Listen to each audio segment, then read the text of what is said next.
I know. Y'all were like, where is he?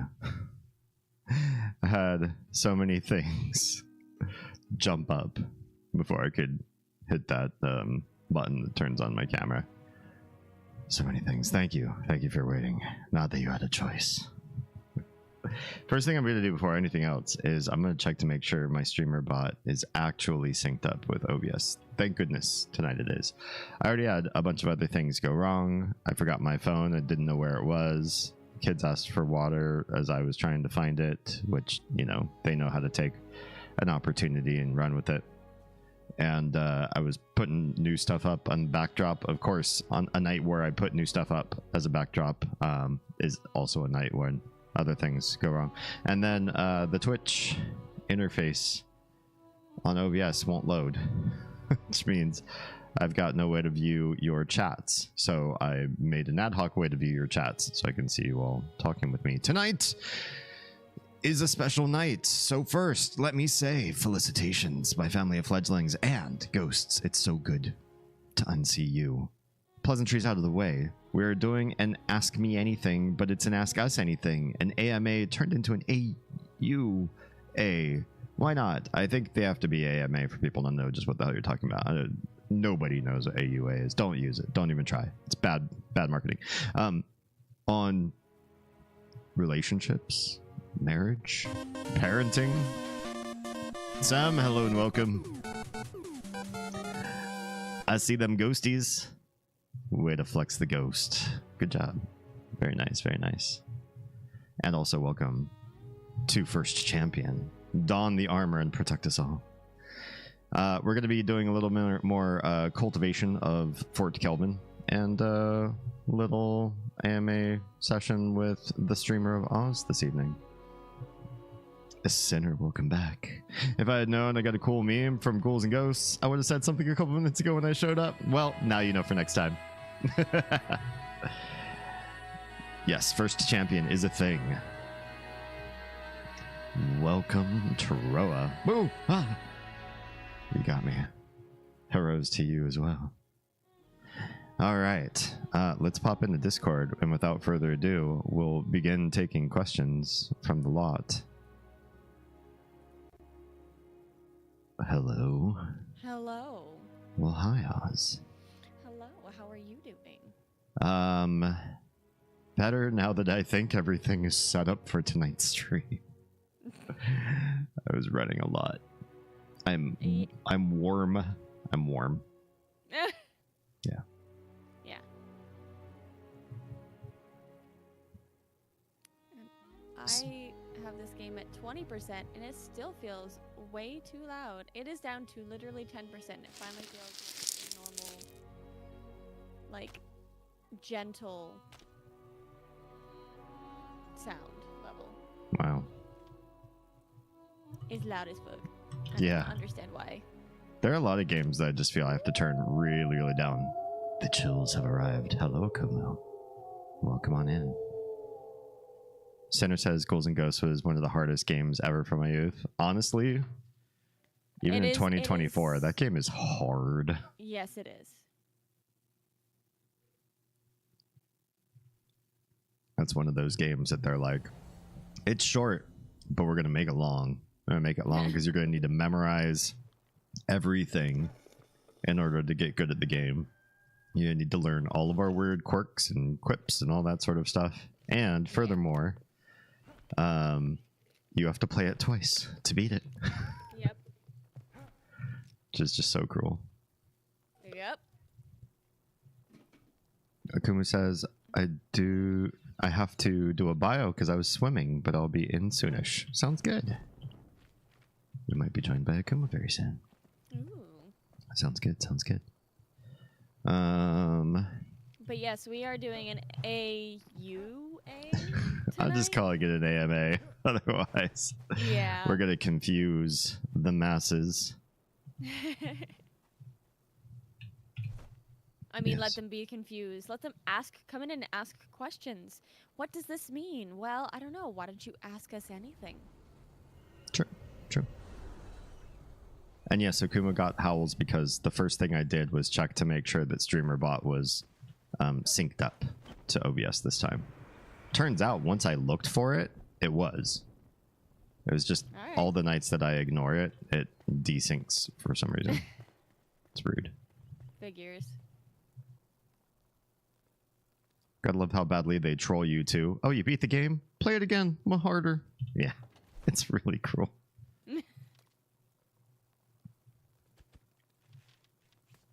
Oh, Sem is ready with question number 1, unless you have something on your side. No, I don't have anything. All right, Symptotic asks, what is the most annoying thing your partner does on a regular basis? I'll let you go first. Interesting. You want me to arm you with ammo? Because then I'll say something you're like, oh, that's nothing, because D... I want an extra moment to think. That's fair. Most annoying thing. I would say the most annoying thing about Oz that is regular is her capacity to give immense amounts of love, but just outwards. So for me, it's really annoying to watch her put together really powerful structures of organization and thoughtfulness into other people's lives, help them clean, bring love and self-care to other people's lives, boost their self-esteems, confidently intervene, and do it in a way that's not so intrusive that people get upset at her level of devotion to their lives. Sometimes people can come off a little bit pushy or bossy if there's too much like, here's what you need to do. And Oz has like the perfect balance of all of that. And then when it comes to her, she's much more self-deprecating, much slower to love, much slower to establish good skills and organization. And yeah, just always invests in herself last, even if investing in yourself first is the superior thing to do so that she can help out others at a greater capacity. All right. Did I buy you enough time? Yeah, you did. I think the most annoying thing that D does, honestly, like, and it's something that I've actually brought up to him recently, is the fact that right now he is prioritizing me and his dedication to getting me where he wants me to be above what I feel are his own needs. Like, he is an extrovert, and I really wish he would take the time to go out and, like, go meet people and be in groups and, like, feed into the energy that I know, like, feeds into his soul. And I know that right now he is really so invested in me, and I really want him to invest in himself. Nice. Troa adds to my comment, physician, heal thyself. Also, this is me investing in you. Haha. What do you mean? Check your updates. Huh? What? Ooh, 120 stream streak. That's insane. It's like you've never missed a stream. Maybe at the beginning. Well, I mean, it makes me wonder. I'm like, you've been doing 4 streams a week for a little while now. What, since January? Yes, since January. So let's see. It's probably, honestly, only since the beginning of the year, if you think about it. Maybe. Still, it's impressive. Nobody else is anywhere near. Although Troa keeps getting robbed because something is happening. Like, there's something wrong with Twitch. Oh. Because he's definitely not missed a stream, and yet his streak periodically just resets out of nowhere. That's garbage. I know, right? Okay. Uh-oh. It's hard for me to scroll backwards with the way the Twitch chat's busted right now. Sam says she wants you to go out there and conquer. I'm trying. I'm trying to do it with an online empire, actually. Charles says my watch streak, each stream is 1. Yeah, that's super broken. All right, Sam also has a follow-up question. Okay. This time you have to go first, so I have time to think about it. What is their most endearing quality?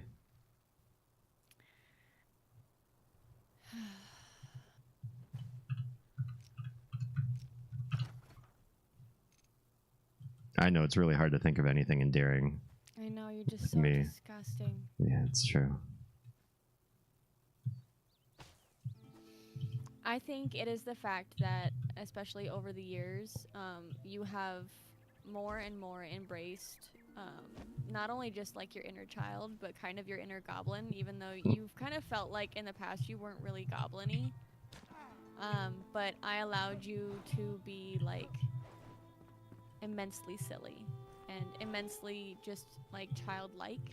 Because there's a big difference between childish and childlike. Oh, true. And I feel like too many people confuse the two. Mm-hmm. Because we take care of a lot of taking care of business. Like, we are so... Our schedules are so full. Yeah. We're no slackers. No. Almost, honestly, annoyingly so, because I feel like we just don't have time for a bunch of other stuff that I would really honestly like to do with you. But we are ambitious people, and we are ambitious about our kids, and we are ambitious about ourselves, and we're ambitious about each other. And it's important to remember to kind of slow down and be weird. And I'm glad that you have learned over time to do that. Yeah, to some degree. I will still always out-weird you, but that's okay. Yeah. You definitely will. You're definitely the weirder of the two of us.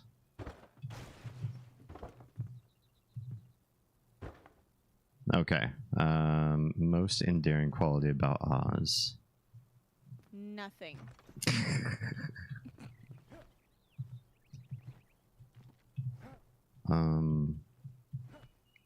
Oz has a bigger heart than anyone I've ever met in my entire life. If it sounds like I need to go to the doctor. Yeah, you've got an enlarged organ right there.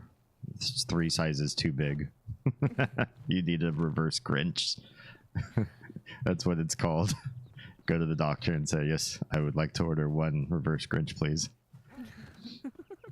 3 sizes smaller that day. It's the only thing that'll save me, Doc. Wow. And you'd have to go to Doctor Who because you got to go to Whoville. So, what I mean by that is, nobody has shown more care for people who are despicable.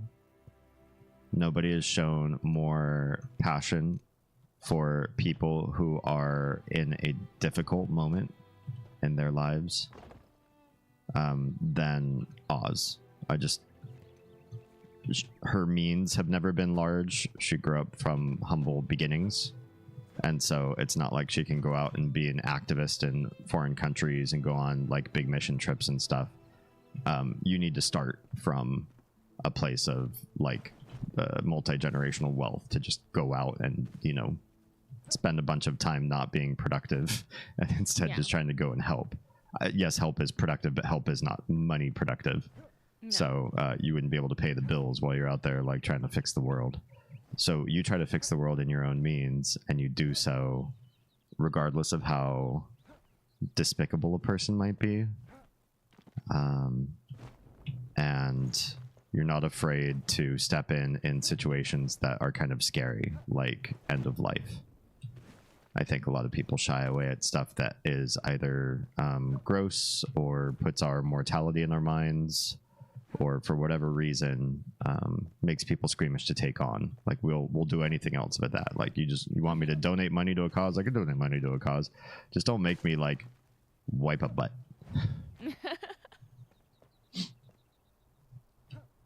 and that doesn't matter to you. Nothing matters as long as people get the love and the respect that they deserve. So yeah, and I don't know people that are capable of bringing that to the world as comfortably and as easily as you do. Gross. Yeah, well, you know. That's it. That's it on my side. Said my piece.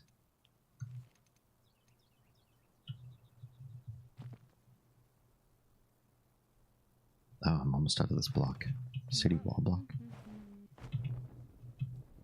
There.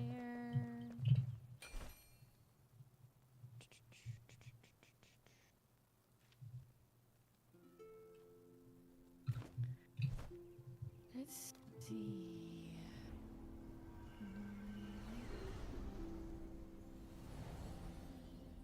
22.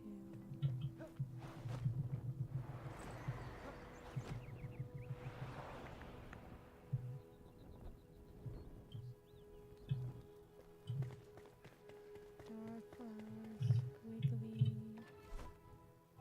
yellow flower.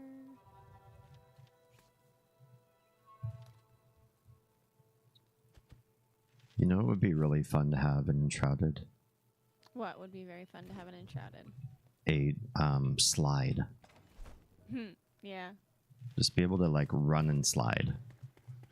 And maybe it's even faster than like actual running. So then it becomes like a go-to sort of travel experience. Yeah. And you unlock it before you unlock the gliders. Because I know everybody likes gliding instead of walking. Yeah.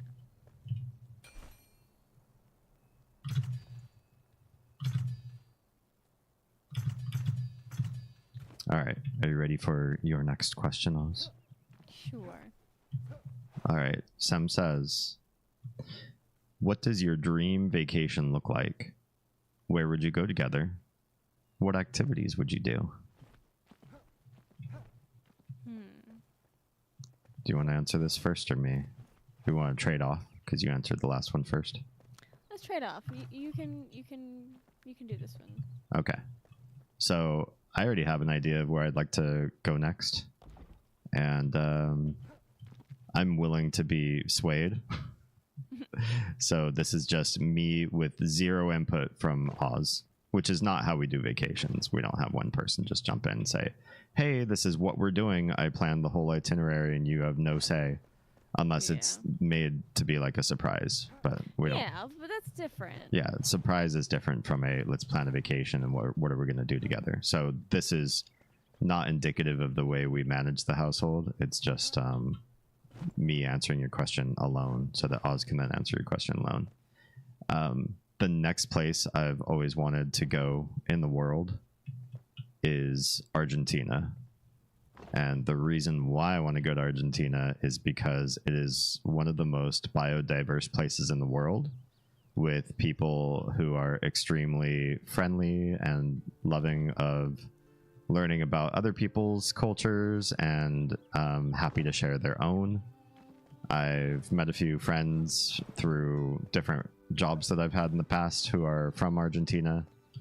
And I even had one person say, I know you haven't met my family over there, but I cordially invite you to come spend time with us if you ever decide that Argentina is a place you want to visit. Which I don't know, it's been a few years, so I don't know if I could really enterprise on that favor. That's not one of the reasons why I'm choosing it. But Argentina has like rainforest and beautiful coasts and the Andes like snow-covered slopes with snowboarding and skiing and deep Grand Canyon areas and Wild West cowboy wild plains, and you can go down to Tierra del Fuego, which is kind of like, you know, the southernmost tip of the continent. There's just it's huge. It's a huge country and there's so much to do. There's so much diversity of activity. A lot of it is kind of like outdoorsy. So it's definitely more, I think, the place for active travel. It's not like go to a Greek island where You just look at how beautiful everything around you is, and you order room service, and like that's your whole vacation. It's not that kind of vacation. It's a vacation where you travel, you go off the beaten path as much as possible. You meet lots of strangers. You get invited to like a grandma's house for dinner, and you do a lot of hiking and outdoorsy, like fun sort of things. And I love their accent too. It's one of my favorite Spanish accents, is the Argentinian accent. Okay, like rest my case. That was a lot. Yeah, sorry. It's okay. I'm just like, my answer is probably not going to be as extensive. That's fine.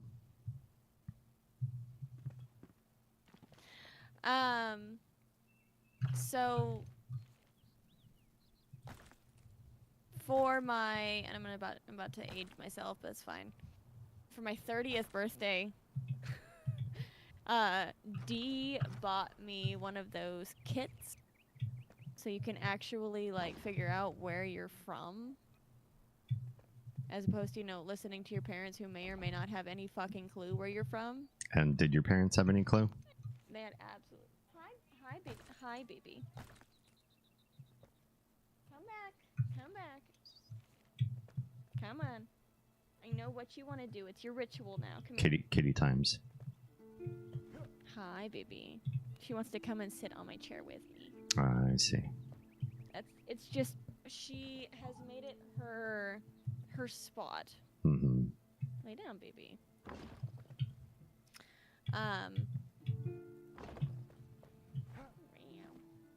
Here she is.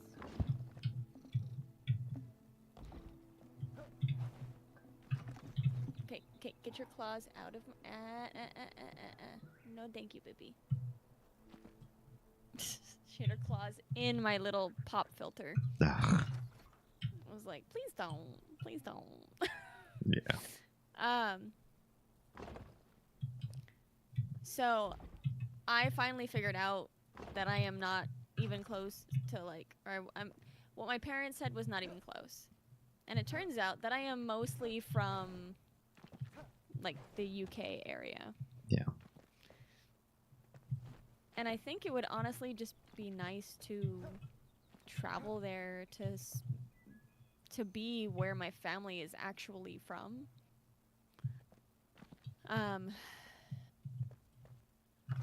Because it's somewhere that I've always been like interested in. But now I have actually like a real reason to go there. Right. Genetic proof. Yeah. That's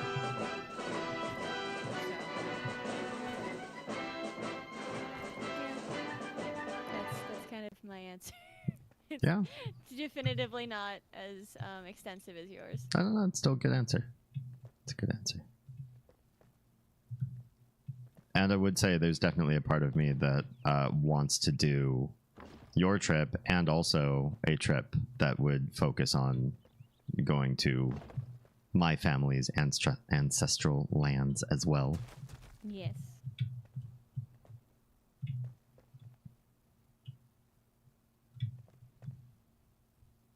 Yeah. Robot has a question. Okay. Oh, but there are caught in ads currently, so need to wait just a moment. Wait, did I do that right? I must not have.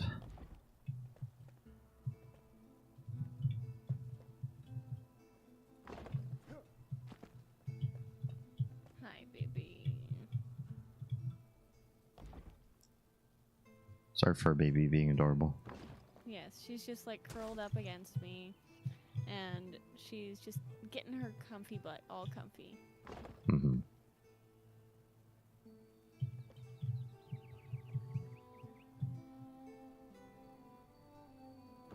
I must have messed that one up. Let's see.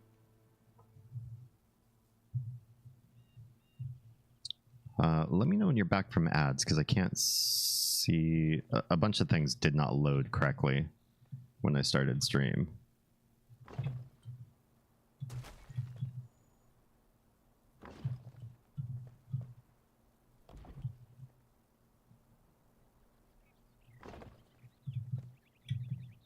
This is one way to build this bridge.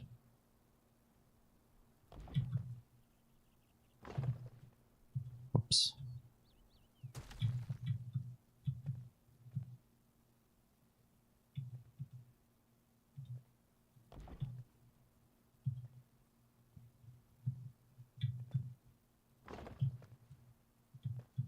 I don't get where I'm. Oh, okay, over there. Oh, okay. Okay.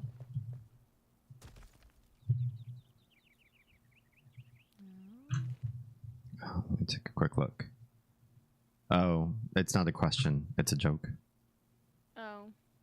Do you know why alternate universe Spider-Man is such a good driver? Something about parallel parking? Hey, you're onto it. He's a good parallel parker.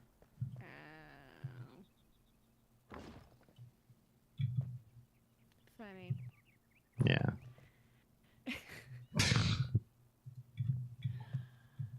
All right. Oh man. Seeing these little bars on here.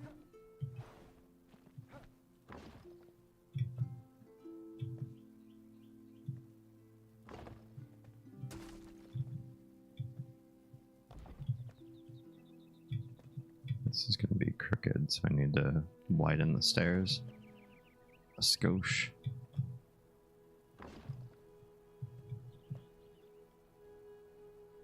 If you had unlimited money, that's just me asking questions, because right now we're in a question drought. Are there other places you would like to travel?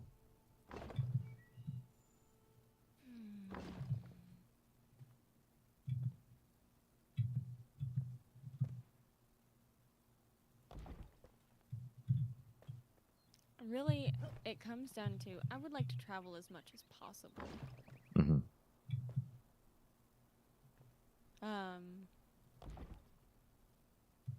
I feel like I've spent a lot of my life being kind of just too poor to do anything.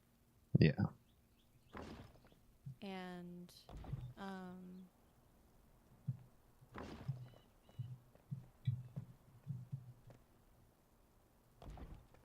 I feel like I would like to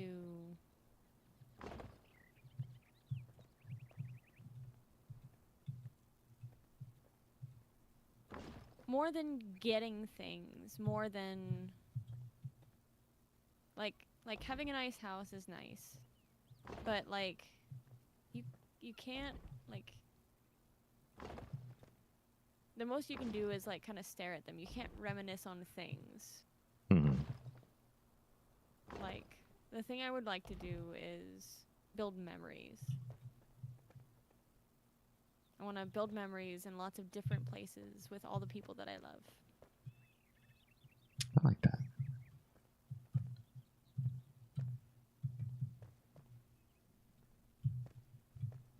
And I agree. I think memories matter way more than stuff to stare at.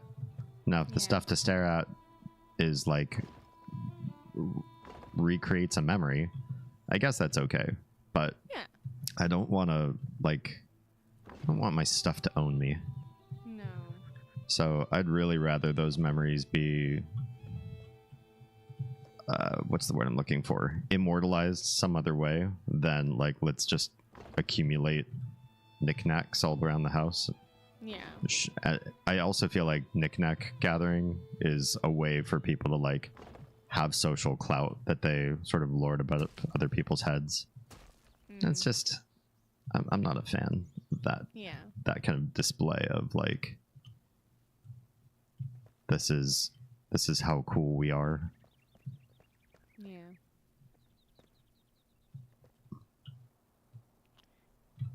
Troy says, I don't know, man. I reminisce about Viennetta all the time. I don't know what that is.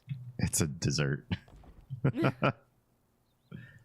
I don't blame you. It was delicious dessert, probably. It's one of those I never had the experience of enjoying. I just remember the commercials. It was basically like a chocolate lasagna or chocolate ice cream lasagna. Do I have it right? Tro described it on one of my streams. Okay.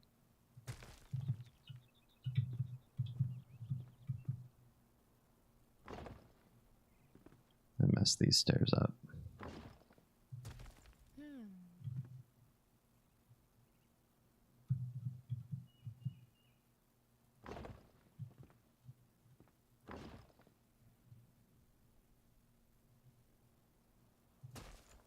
What do I need to do with this?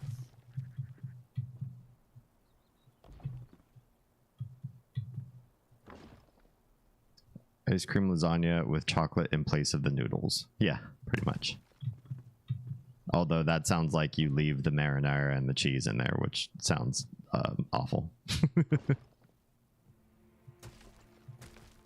How dare you, cat? What does cat do? Cat swiped all the things off of my screen. Wow. Is that just a component of the game, or like what's going on there? Yes, it's just a component. I see. Pretty rude. All right.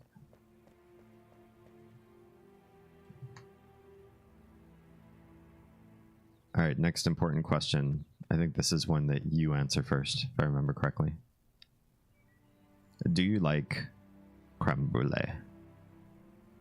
I do like creme brulee. Is that the end of your answer?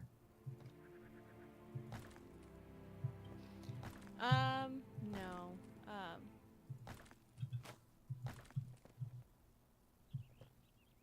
I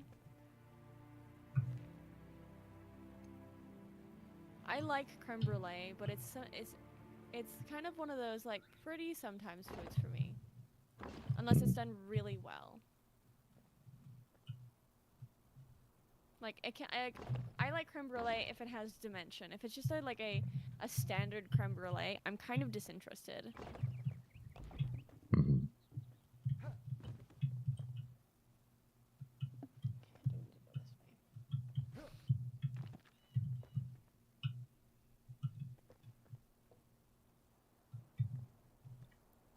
I like creme brulee, and I even like simple creme brulee. I think some desserts are best when they are at their most basic, and creme brulee is one of those that even when it's just like the standard French recipe, nothing fancy, nothing to necessarily write home about,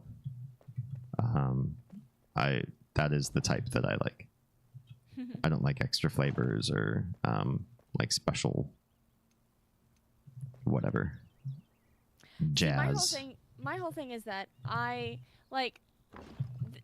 see two sides of it. Mm-hmm. There is the side of, can you make a really good, just like a solid version, or like your solid version of a classic, and do it well. And then there is, it's like, I feel like when people do, like they just follow a recipe to the letter, especially like a dessert recipe, it's like doing a cover of a song, but not changing anything. Just singing karaoke. And just singing karaoke. It's good. Especially if you're like a good singer or a good cook. Mm-hmm. But I want to see what you do with it, how you bring yourself into it. I want to see like what you're adding to it that's non-traditional. Yeah, that's fair. I'm good with both, but I like creme brulee just as it is too.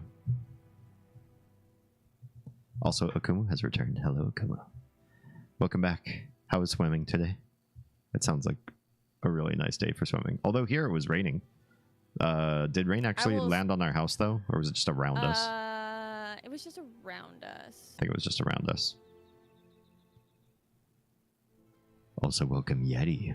Hello. Hello, Yeti. Damien. What's your opinion on squirrels, by the way?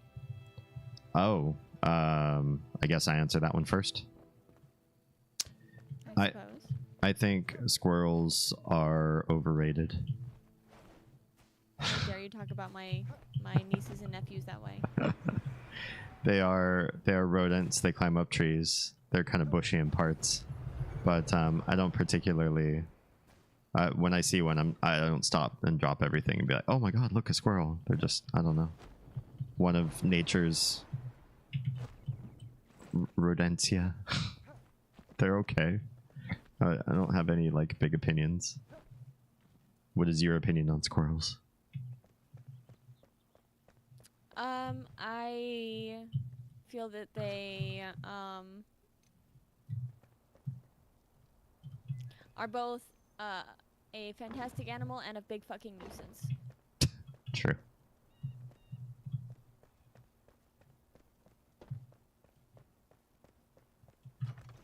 All right, Yeti says, so tell me, buddy, how was your day? Do anything fun or productive? I would love to say I was more productive today, but I went from a lot of work to a lot of like hanging out with me, which disgusting.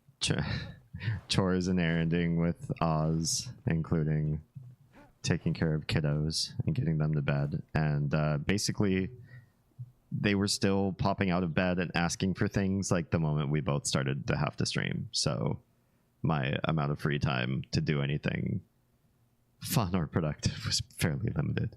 Although we did go and get milk tea, which is at least fun. Yeah. Fuck yeah, I'm glad you had family time. We never don't. Especially with the kids at the age that they are, it is critical that they get structure and social engagement from their parents. So we don't sit them in front of TVs. I mean, they get screen time. They do get some screen time. But we don't sit them in front of TVs and say, okay, like, here's what you're going to do today. Whenever you're bored of TV, go outside and play or whatever. Just don't kill each other. And, you know, we're gonna go do adulty things like taking care of the house and paying our bills and stressing. I mean, we also do those things, but we also keep engaged with them a lot. So family time is like a daily thing. We don't like set aside time to spend with the kids. We just always have the kids with us doing everything, doing the kid stuff, doing the adult stuff. They're always around. They're always engaged in our lives. Not least of which, because at some point they won't, right? Yeah. So why not feed into them, invest in them now when they actually care about our interactions with them? This is the time where it will matter the most that that we are engaged. And at some point, not far down the pipeline, they're going to be like, you know what? I got so many other friends and things to do and homework. Like, I don't really care about spending time with you guys. And be like, yeah, we get it. We all go through that phase. We're not cool anymore. Yeah, so we just take it in while we can. Enjoy it while we can. Yeti says, I leg pressed 600 pounds today. That's insane. That's immense. That is like, I don't know much about weight, but I have leg pressed and I remember my max, and it is not that. It is a little bit more than a third of that. Nothing in comparison to what you're capable of. Amazing. For those of you that don't know, Yeti only has one leg. So for him to leg press 600, it's insane. That's fucking crazy.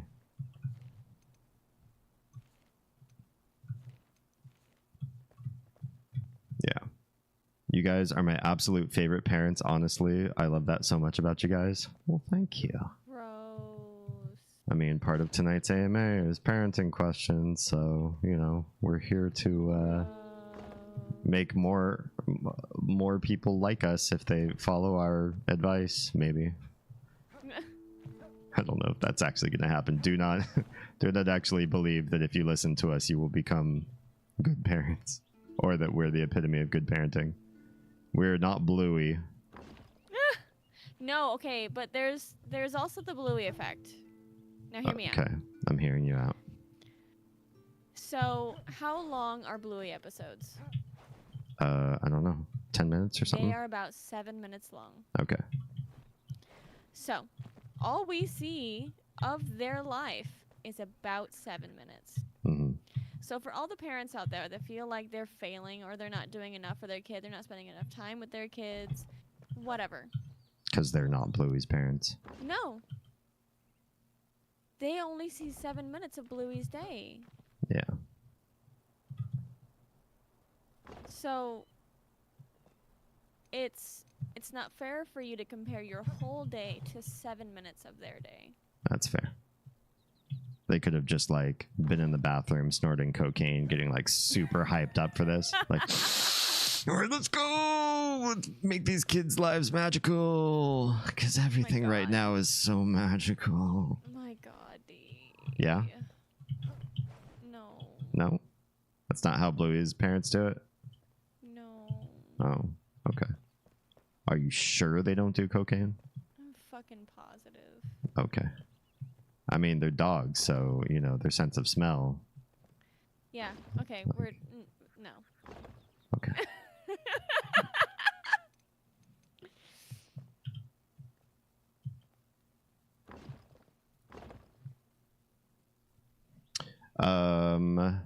Akumu asks, what is AUA?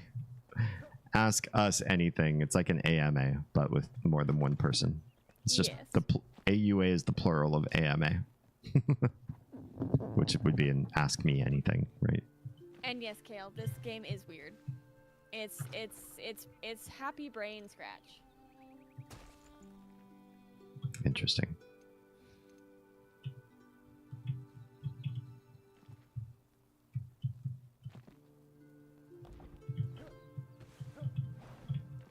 Okay. Sam asks, what's your wildest dating / romance story? And there's a chili pepper in the question. Okay, are we talking spicy content or are we talking are we talking like I can't believe this happened? Wildest. Yeah, wild is kind of subjective, isn't it? Yeah, it really is. Sam says we get to decide. Okay. Well then I'm gonna tell the stupid cop story from when we were coming back from that pizza party. That's a good one. So, it was within like the first year we were dating. Mm-hmm. Yeah. So D and I have an age gap. I'm just gonna leave it at that. And, so we are leaving a friend's house, and we have like, they're like, please take some food home, blah, blah, blah, blah, blah. And, so we take food home. So we've got pizza and brownies in the back.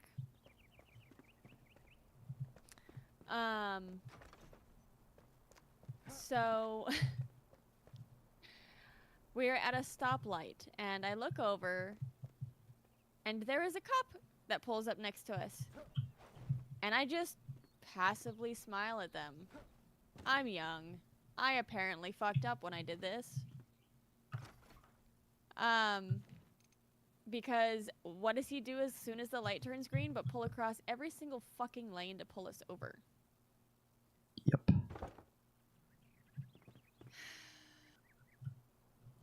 And,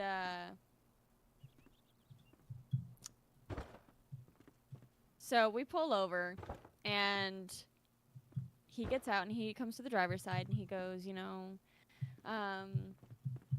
where are you guys coming from? And we're like, I have a friend's party, And he looks in the backseat with his flashlight and he goes, are those special brownies? And I'm thinking, are you fucking bored out of your fucking gourd? Like, what the... What? Like, we're in a town where, like, literally nothing goes on, so he probably is fucking bored, but still, get off my dick. Like, actually. And then, so he asks us for both of our IDs, and I hand him mine, and D hands him his, and he looks at mine, and he looks at his, and he looks at D. And he looks at me, and he goes, "Miss, are you here of your own volition?" And I'm like, "Yes." And he goes, "If I search your car, am I going to find anything illegal?" And literally, that day, D's muffler had fallen off of his car. Yep. And so D goes, "Well, I hit a driveway that was a little too harsh, and my muffler got bumped off today." And he goes, and he narrows his eyes at him, and he narrows his eyes at me, and he goes, "Just get on home." And I'm just like, you have literally nothing else to fill your night, do you? And he hops back in his car and tears across literally every single lane to get back wherever the fuck direction he's going. Super but dangerous. I'm like, are you, like, I do not understand what just transpired, like, at all. We I were was just a so cure for confused. boredom. Maybe the cop was on cocaine. I mean, I ain't gonna put it past him, honestly. We got pulled over by Bluey's dad? Just kidding.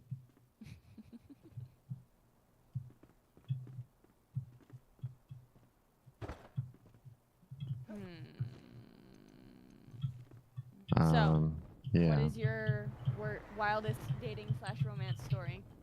Let me think. 'Cause mine was questionably wild. Yeah. I mean, don't have wild dating stories. You kind of took me out of the dating pool. I'm sorry. Do you want to go back? No, I'm so fucking good on that. Thank you. Honestly, Glad I don't have to suffer freaking like Tinder or what the fuck ever. Yeah, the way modern dating works, I'm really happy to not do that. Yep. I see an Akuma flying around.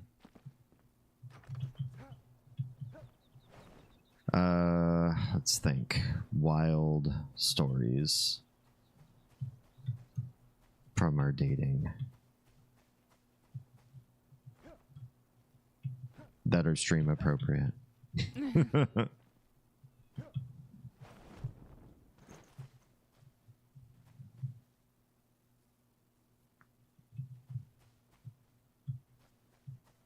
Although I suppose you all would appreciate if one wasn't stream appropriate. I'd be very happy to experience that too. Yeah.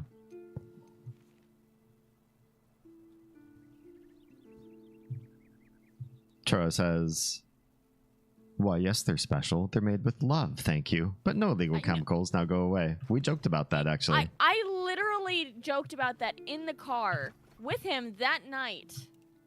That I was so tempted to lean across the seat and go, "Yes, they were made with love." Yeah. Our friend like, made them. Deadpan. Our friend made them, and they were very special, thank you.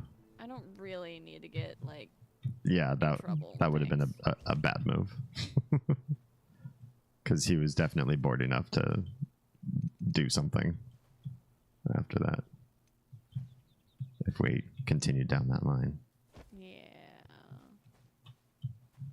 Doesn't seem right.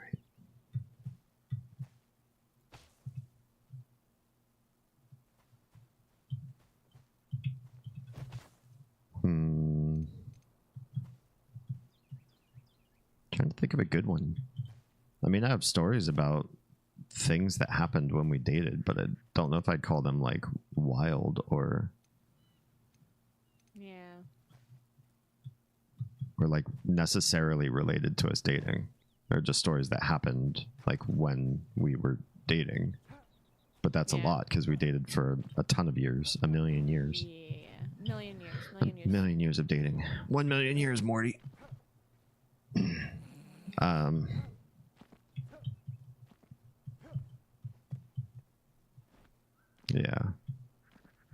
Let me think. You have never told a stream appropriate story in your life. Yeah, that is absolutely accurate. That's true. Also, let me catch. I missed some stuff here. Robot says, I myself am not particularly an amputee by squirrels. What? Enamored? What, did you try to type enamored and it came with the amputee in there? I think it did.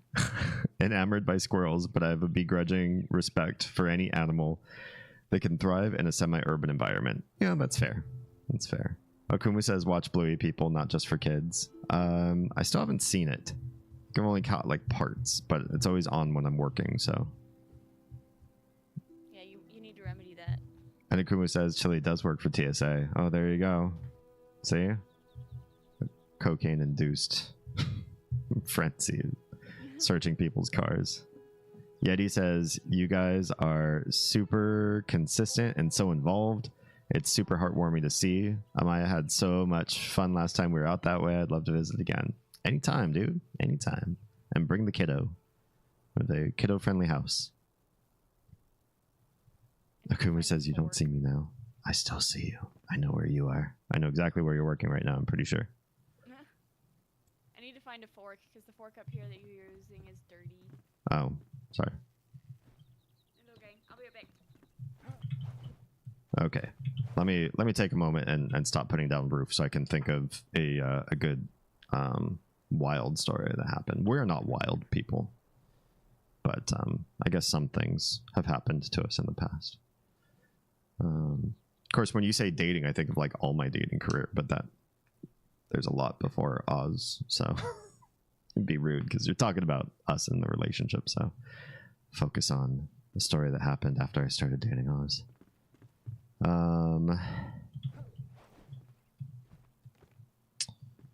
What's a good one? What's a good one?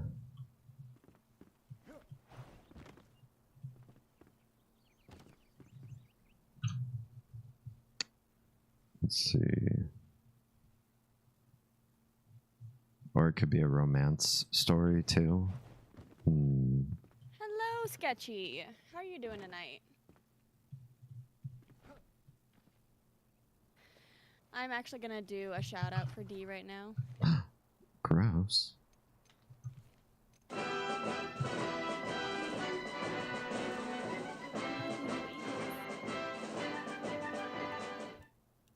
Let's see what.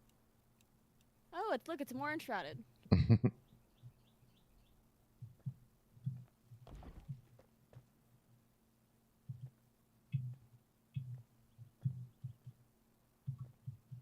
It's a Troa sub clip.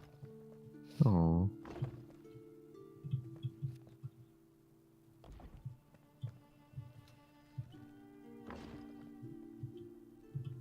Have fun, assorted mortals. It must be off to the destruction of the universe. Sounds good.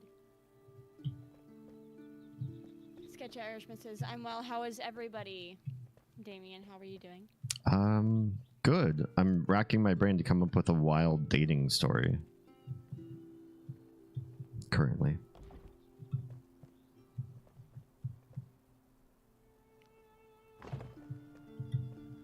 Lurking in the shadows, Hollywood superstar Shia LaBeouf. Troa, thanks for the lurk. I'm gonna go try to freeze my head in a block of ice. Have fun. It sounds refreshing. I could think of worse summertime cures for the heat.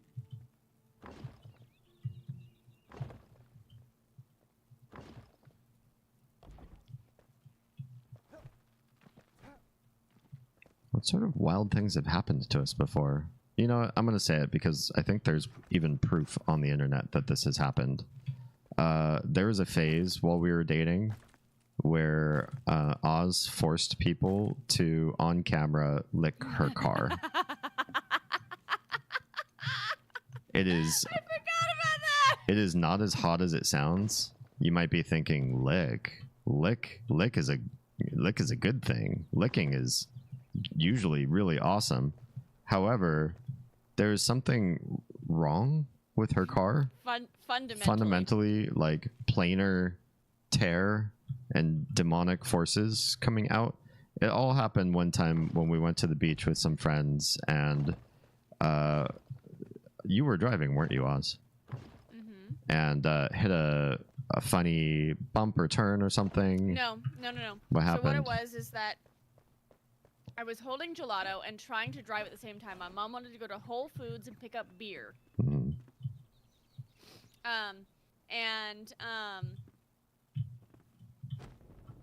I was holding gelato and trying to drive with the other hand, and I was still somewhat new. Like I was not as experienced as I would have liked at that moment with driving. Right.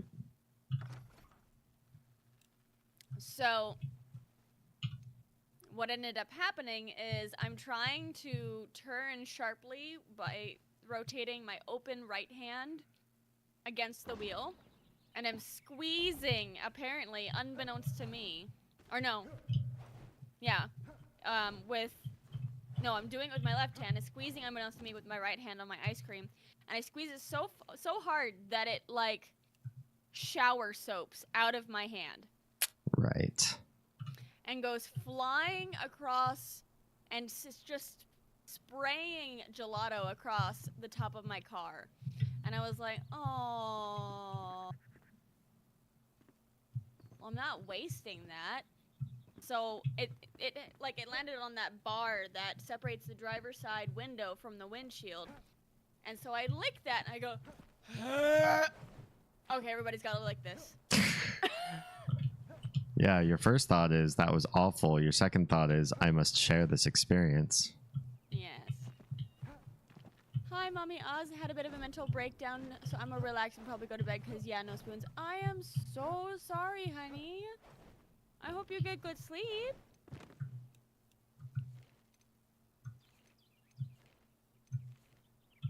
Please rest well. Take care of yourself.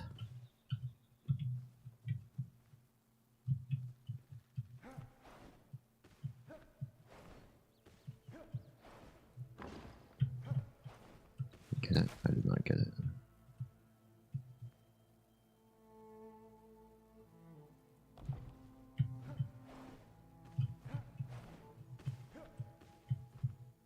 Storm roof.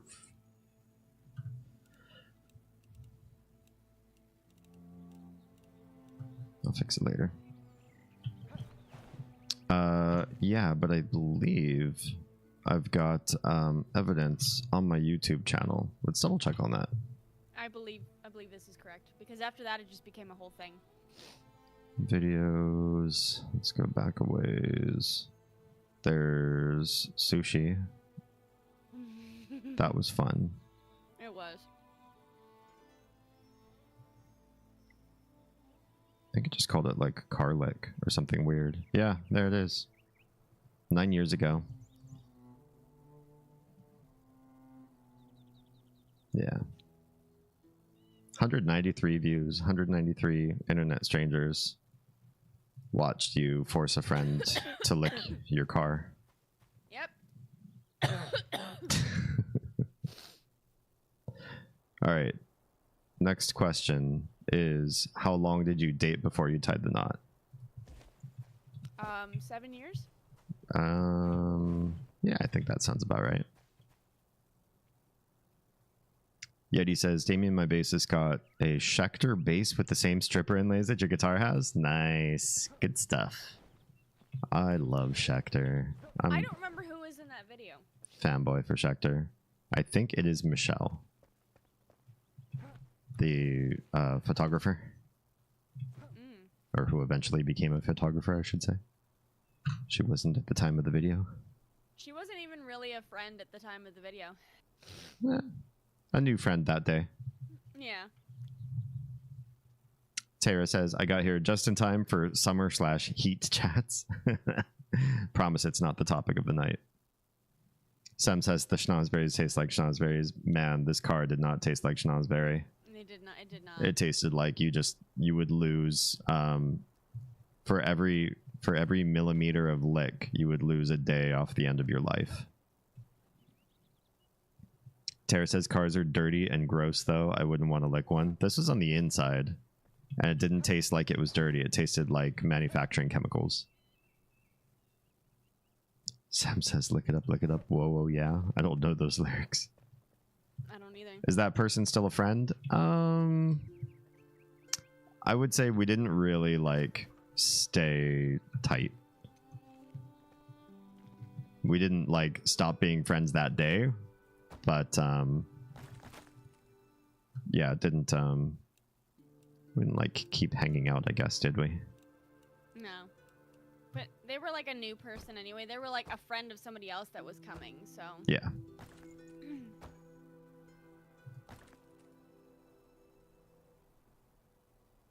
There's no other way to do this but to build it by hand, is there? Because there's no block that looks like this. That's a bit annoying. Akumu says, I need a bunch of ammonia glands, or a bunch of paper. Okay. I can help with some of that. Oh, it's a Kiss song? I do not know Kiss very well. Let's see, ammonia.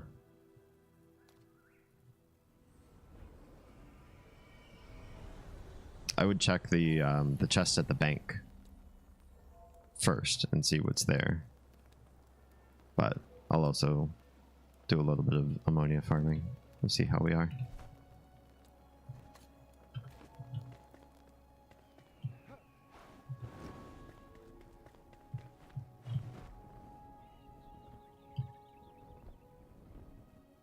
I need 50 of whichever one. There isn't enough for what I'm trying to do. Okay. So you have looked for some stuff.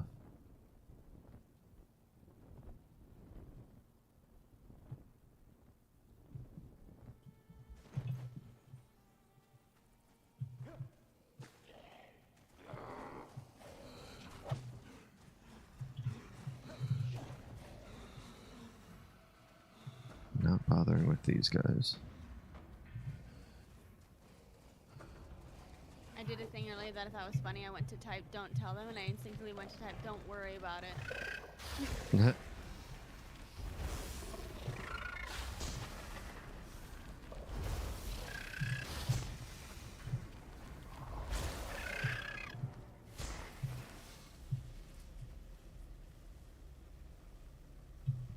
know how this one is supposed to be changed.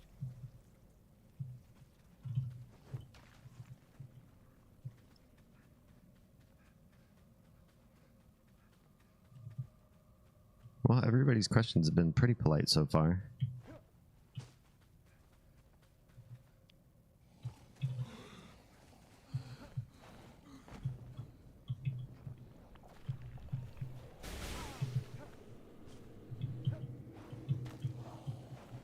And rather non-invasive, honestly.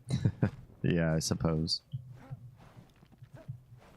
Although I sat there and thought for a while before I answered the wild question, because a few answers came up that I'd have to like DM you and be like, hey, can I talk about this? And I'm like, you know what? If I have to ask, maybe it's probably not the best vein to go down.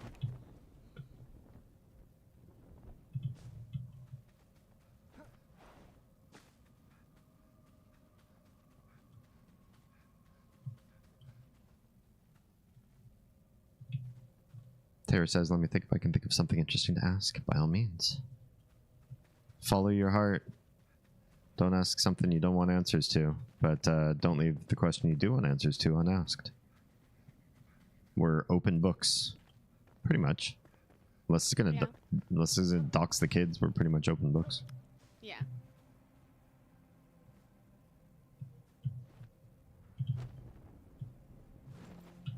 Also, I think in sharing stories and hearing what other people have to say, it's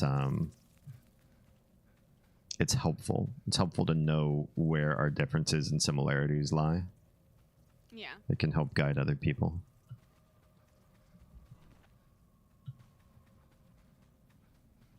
swear there are more of those sneezing mushrooms around this area of the game.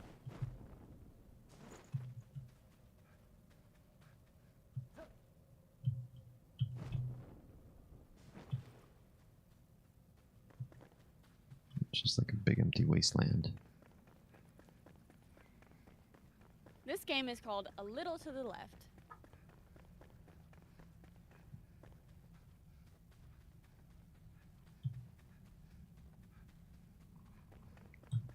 This area is actually ludicrously safe. Oh, sneezing mushrooms. Tara asks, do you have a preferred side of the bed, and which is it? So, it's funny you say that.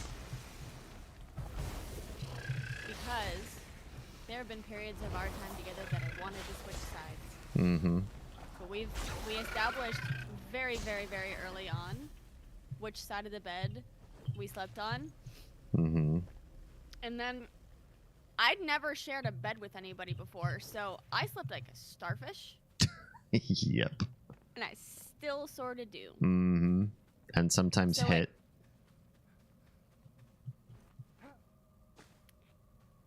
I mean, yes.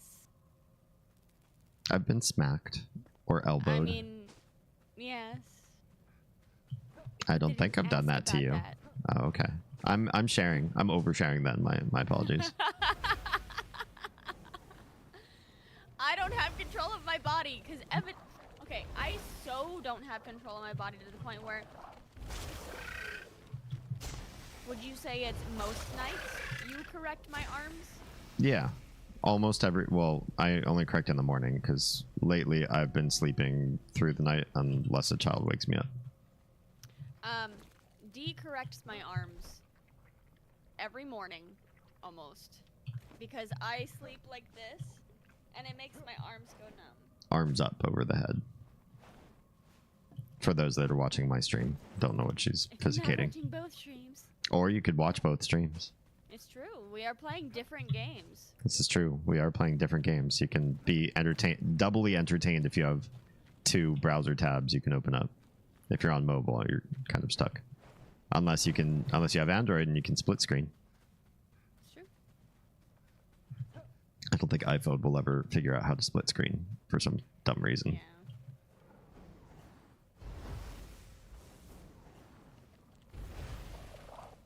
So which side of the bed do you like to sleep on? You said yes, there is a side, but then you stopped there.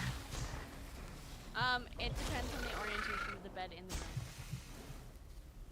room. I would argue, regardless of orientation of the bed, you have always slept on the same side of the bed in relation to the headboard. Well, okay. As far as a preference, when I was younger, every time my bed would move, I would reorient myself. Wow. So you would switch regularly, Yes. and then since me, you haven't, Yeah. because I don't switch. I like No, one you side of the cannot. bed, and that's my side. Yep. So I like to sleep on the if you're Left. staring at the headboard, standing at the foot of the bed. So in other words, the pillows are away from you, opposite you. I like to sleep on the left. And one of the main reasons I like to do that is because I really like cold air. And I have to elevate my left leg. And that combination of effects means my left leg has to be up on a pillow when I sleep, which generally puts me on the right side of my body. But if I'm on the right side of my body facing into somebody, I'm breathing warm air. And if they're facing me, I'm rebreathing their breathing out air, which is both warm and in the morning breathy. So I like to face out and breathe cool air, and then have the option to turn around and, snuggle or cuddle if desired. But then when I'm in that position, I'm also like awake because I'm on like the opposite side from my sleeping side. So I don't like just cuddle and pass out. I cuddle actively.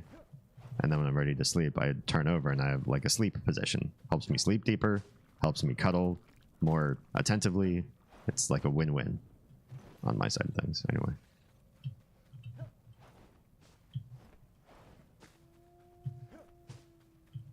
Okay, is there a way out of the shroud from here?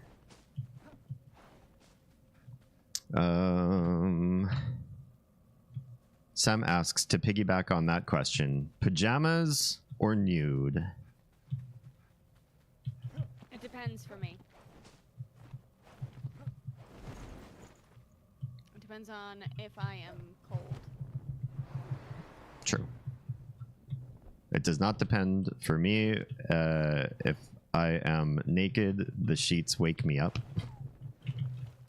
because they're touching me funny, and I can't ask them to stop. I like the feeling of clothes on me, but I don't like the feeling of clothes. So generally, if I had my choice in almost all waking hours, I would not wear pajamas. I would not wear clothes. I would not wear anything except undies to, like, you know, cover the parts that shouldn't be touching furniture, because that's gross. Unless you have, like, I don't know, plastic wrapped furniture, but that's gross. So, yeah, I don't like wearing clothes, period, but I don't like being nude. So I cover the bits that matter, whether I'm awake or asleep. And I only wear clothes when I absolutely have to. I almost never wear PJs.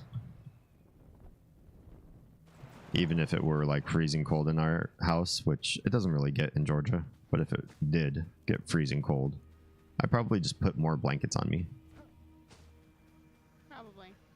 Because I like blankets. I like heavy, thick, like finish. I want to feel like I'm covered in the pelts of my enemies. I mean, same though. Yeah.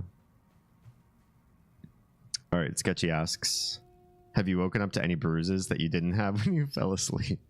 I don't think Oz has ever bruised me. But I have been woken up from violence. An elbow to the chest or a slap to the face. Something that definitely was uncomfortable.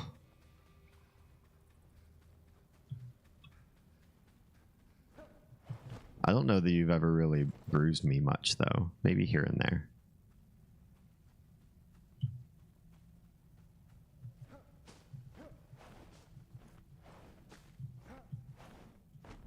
Get any more of the ammonia glands or what? Or am I just in the wrong part of the game now to get them?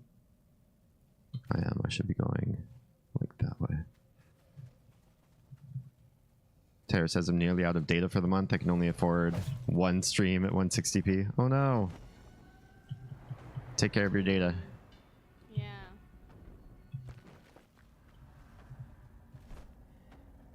It's a really big river. I didn't realize how much of this was just a river. Sam says kicked in the night. There are dozens of us. Dozens. Yeah, I'm sure a lot of people know what it's like to have middle of the night violence incurred upon their body. Not just me. Oh, what the what? Who asked you? Oh, I died. Whoops. Whoops.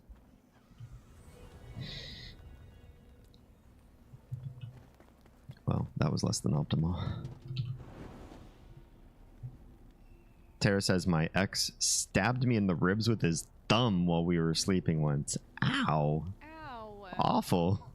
He was dreaming that he was sneaking up behind a German soldier and knifed him in the ribs. Oh my god. I'd be like, can you not make me the German soldier next time in your dreams? That's awful.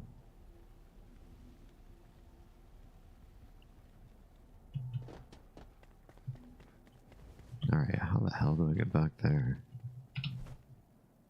Where did I die?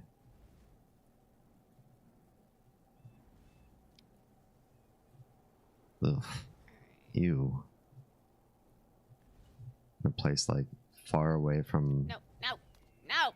Let's get rid of this other spider. leave my stuff alone. Stop it. Oh, what was that? You stabbed me. No, I didn't. I stabbed the German.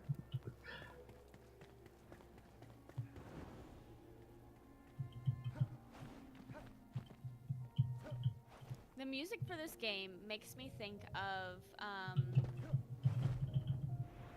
what is it called? Max and Mary. I don't know that game. It's not a game. It's a movie that we watched. It was a claymation movie, and it was about a girl who lived in, I want to say, England? Mm-hmm. Hold on. Hi, Sass. Fine, I will drink water. He didn't believe he'd done it until the bruise showed up. Good, you had proof. Like, see? This. That's you. That's you in the night. That's what you sound. That's what you look like. A bruise. Can I land on this? Ooh. Oh, I'm sorry. It's two pen pals, and it's showing like their back and forth communications, and between an 8-year-old girl named Mary, who is a lonely Lurking in the shadows, Hollywood superstar Shia LaBeouf. gentleman who lives in New York, who is, I'm not gonna say anything about who these people are. It is a very interesting look at people, and it is very, very requiring of tissues. Oh. And we watched it? We watched it Okay. together. I believe you.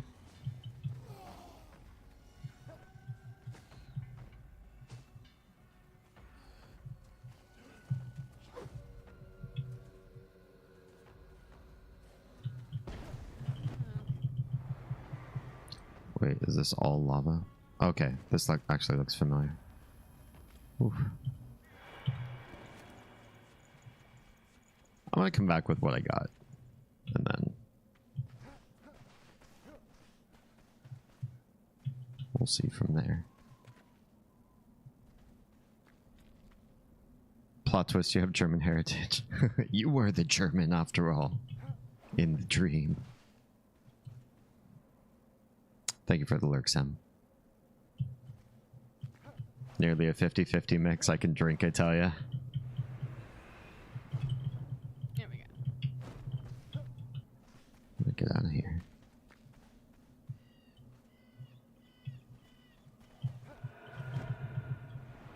There's something draconic sounding up above this cliff. Where is this? This is an awful place to get stuck.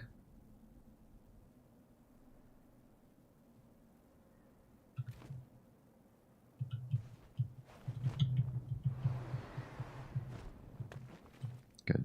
We're out.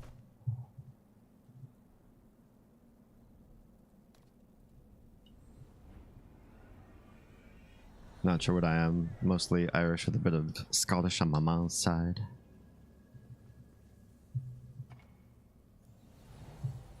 Got the ethnic Finn representation. Not very many of us in the US. Dozens of us. Dozens.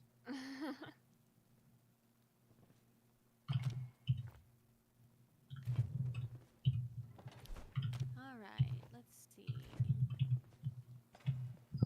Which one of these was for ammonia? This one? Alright, Akumu, I come back with like 36. It's a start.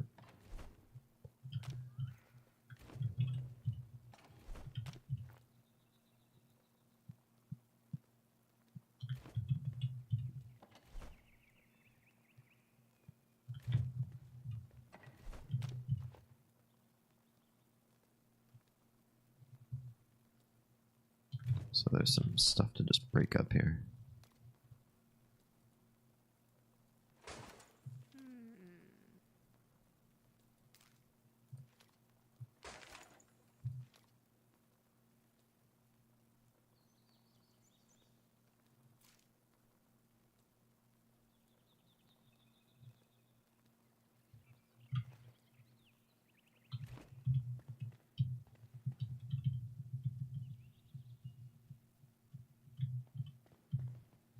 I looked out with lots of recorded family history info on my mom's side. My dad's has been work to find.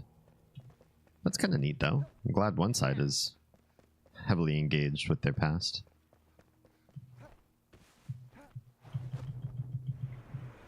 I don't have much research to do to find Holmes. They only exist in the US and only from my nuclear parentage, yeah. And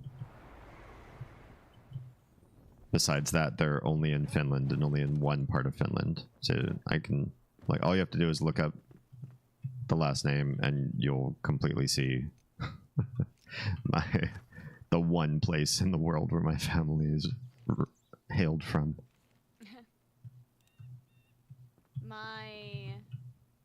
I don't really know a lot of my family heritage either, like at all.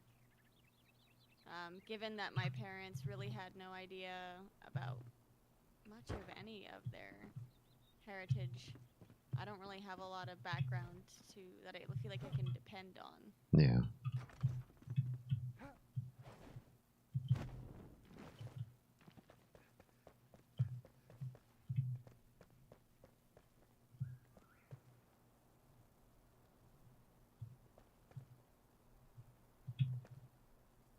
My mom's father was descended from the same family as Queen Liz. Oh, neat. Both of them. Henry VIII was an in-law 3 times over because he married relatives. That's funny. Sketchy says, all I really know about my family history is that my great-grandda Mazda was a tanker in World War II. Cool. And that my 4 or 5 times great-grandda on my mom's side was sent to Ireland from Scotland for sheep rustling. Nice. I have some ne'er-do-wells on my family. My paternal grandfather's father was a sharpshooter. And if you know stories about Finnish sharpshooters, I don't think I'm related to the one that you think you know. As far as I know, there's no direct lineage there. Can we make this into an opening, actually?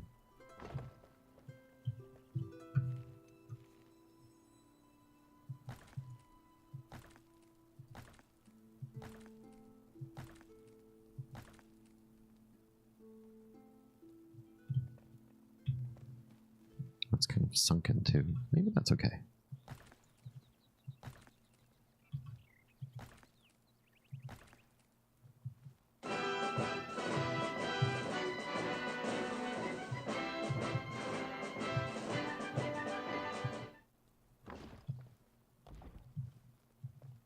Yeah, that's kind of nice. Little step down, little step up. That works out.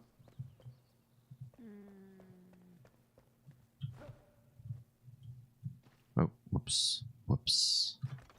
Right in the mucky muck. In the mucky muck? Yeah. There's just a hole for mucky muck in this particular building. It's gross.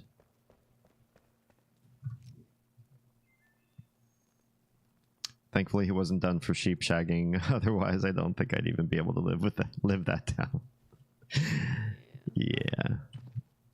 Well, you know, we are not our ancestors entirely, or really much at all, if you really think about it. Yeah.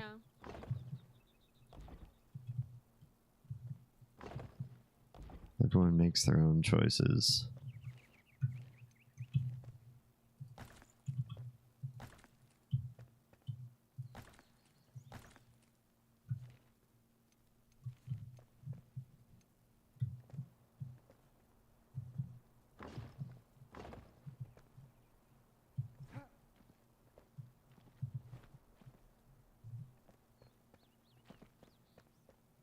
I really want this courtyard to look good because it's the one that you teleport into. So I'm thinking of working from here outward so that the vistas around look good. Tara says my mom's family is a lot of Kellys and McCunes. McCoons, or Kellys and McCanns, or a few other things. But they're all Elizabeth and Sarah and Michael and Riley. Sounds about right.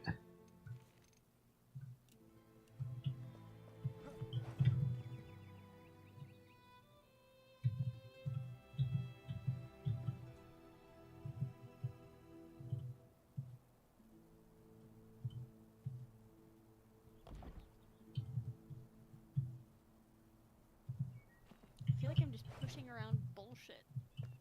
Hmm.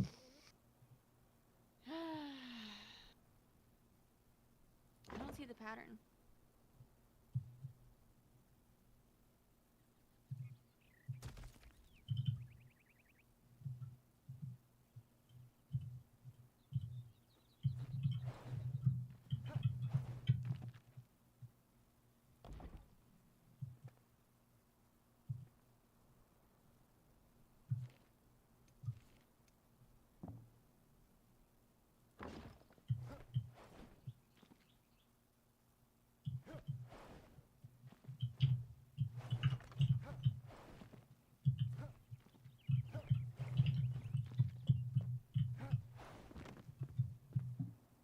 I don't know that we have any particular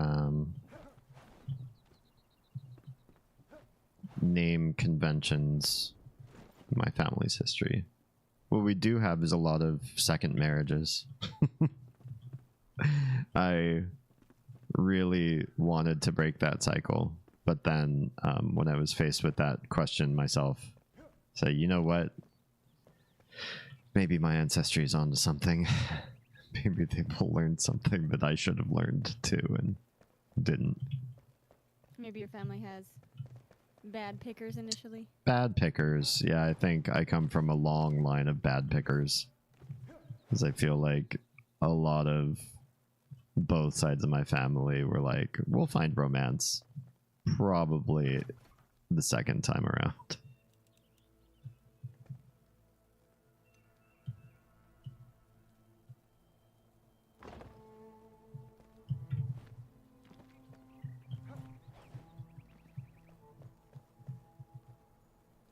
Mm.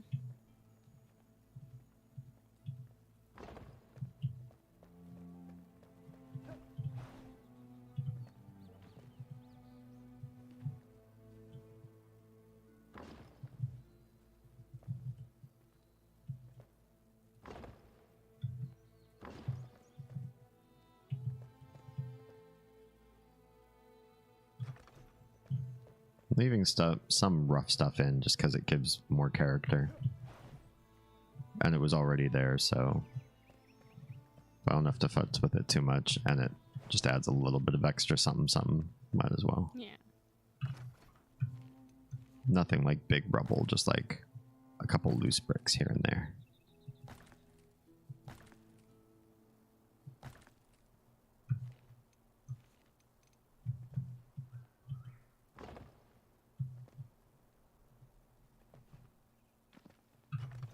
We've got lots of remarriage after the death of a spouse. Ooh. Interesting. Does that mean there's a history of foul play in your family? Just kidding. One woman outlived 4 husbands. Oh, now that's getting a Holy little... guacamole, that's a little sketch. A little sus. Like, you must pick them really sick. Or something. Or something. Have a good stream, Sketchy. Good night.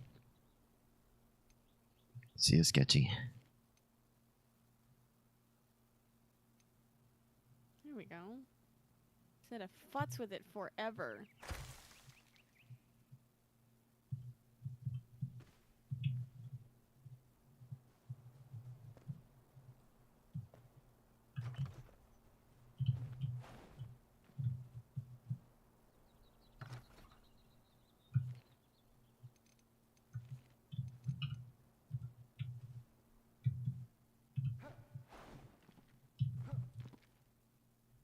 It's just a big wall.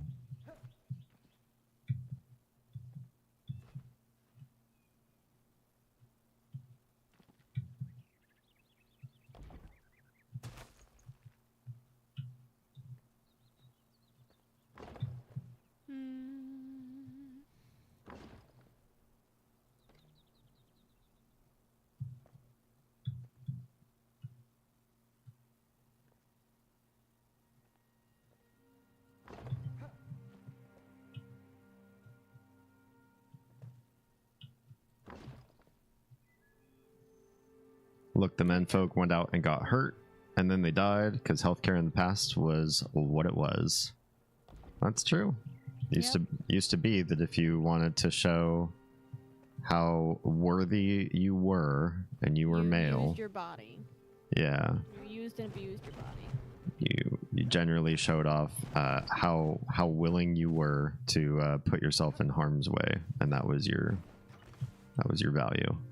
The more harm you're willing to do to yourself, probably the more value you derived. Which is honestly awful. Yeah, pretty bad standard.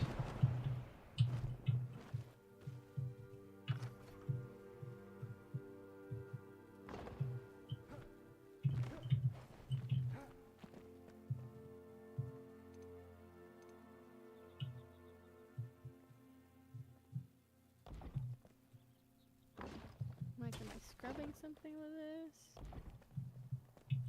That's what she said. Whoa. Red bottle. Orange label. Orange bottle. I think the outer part of this needs crenellation. It seems lost without it. Lost isn't here tonight. See what you did there.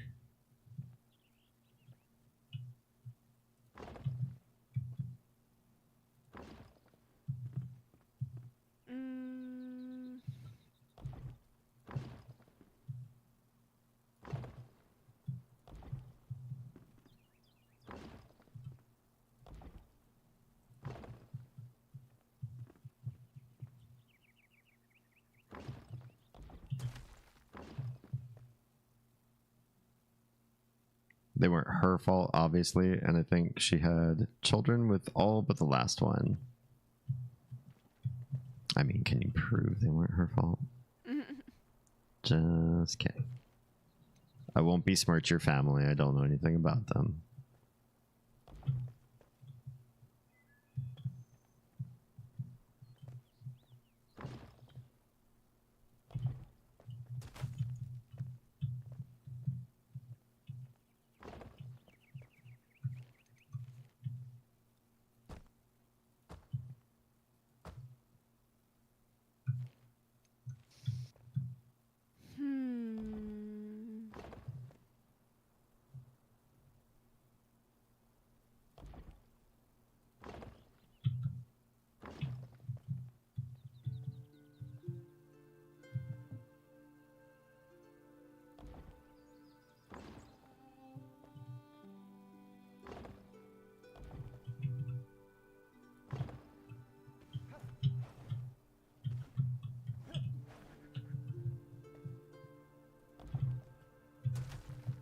Do the daily tidy, and then I might go out and join D. Join D. Who does that in this economy?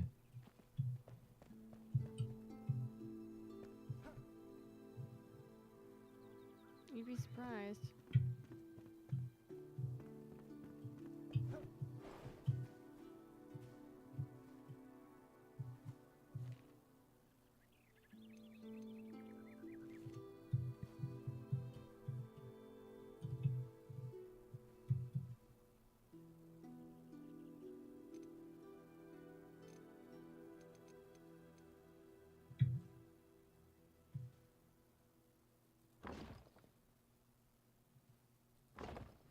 Haven't heard a question in a minute.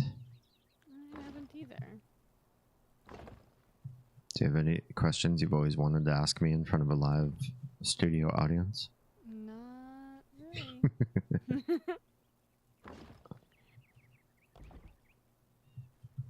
You were just waiting for your moment to immortalize on the internet? No, I don't need to embarrass you like that.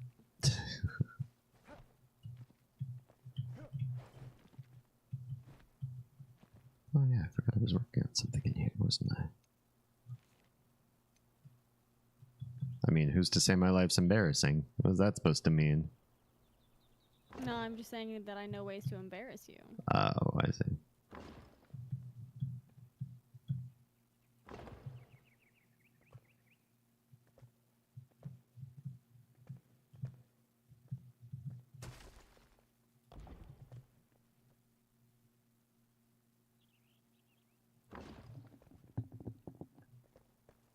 kind of like that. That actually looks like about what was happening in the lower part as well. I'll take it.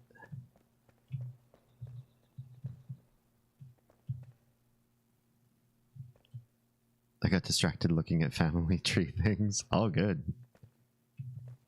It's a fascinating subject. Let's see. You.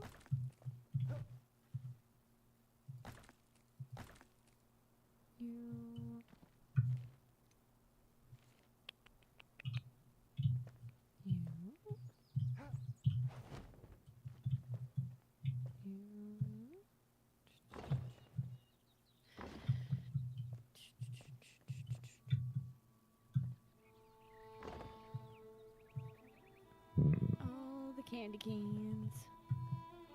You have candy canes? Totally. Jelly. Totally not putting them back together on my screen. Oh, okay.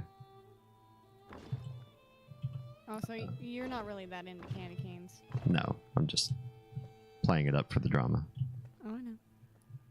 Putting on a show for the show. If you're gonna have anything that's minty, you're gonna want it to be like not hard. Am I wrong? Yes, I like my candy like I like my men. Not hard. You're finally safe You like soft boys? from Shia LaBeouf.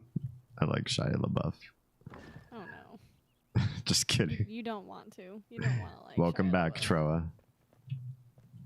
I only mentioned that because Troa unlurked, which has a Shia Gotcha. LaBeouf quote.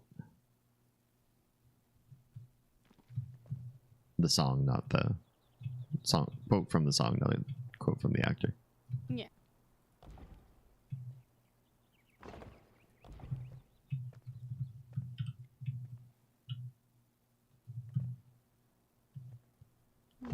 How went the icing of the head? If that is indeed what you liked to do. That was not productive? Oh, bummer. Would you share a toothbrush, like voluntarily, not if you had to? No. Also, no. I do not find romance in the exchange of things that could otherwise... What's the word I'm looking for? What's the exact idea I guess I'm going for here? No idea. Threaten the body. Like if you're deliberately threatening, like let's share blood, let's share you know, hygiene products and all that kind of stuff. I don't find that particularly like, oh yeah, that's big romance right there. To me, it doesn't make sense. I mean, I guess it makes sense. Like if you really have a concept of you want to be close to your partner and you're kind of like struggling for ideas, you start thinking about what your body does and you're like, well, I pee and you pee. You want to do something? Want to share that experience somehow? This wet stuff keeps coming out of my mouth. Yours too? You want That to is disgusting. you want to make something happen about that? Well, you tell me. Frame it in a way that makes sense. Where it's sexy. Why is it sexy to share a toothbrush? Why is it sexy to wash in somebody's old bathwater? Like that Gwen Stefani. What's wrong, Doug? That's another thing. Like that No Doubt song. I'm right as the Like mail. that, Cheers, Toady. Stone Temple Pilots song, you know, why would you drink their bathwater? Mm-hmm.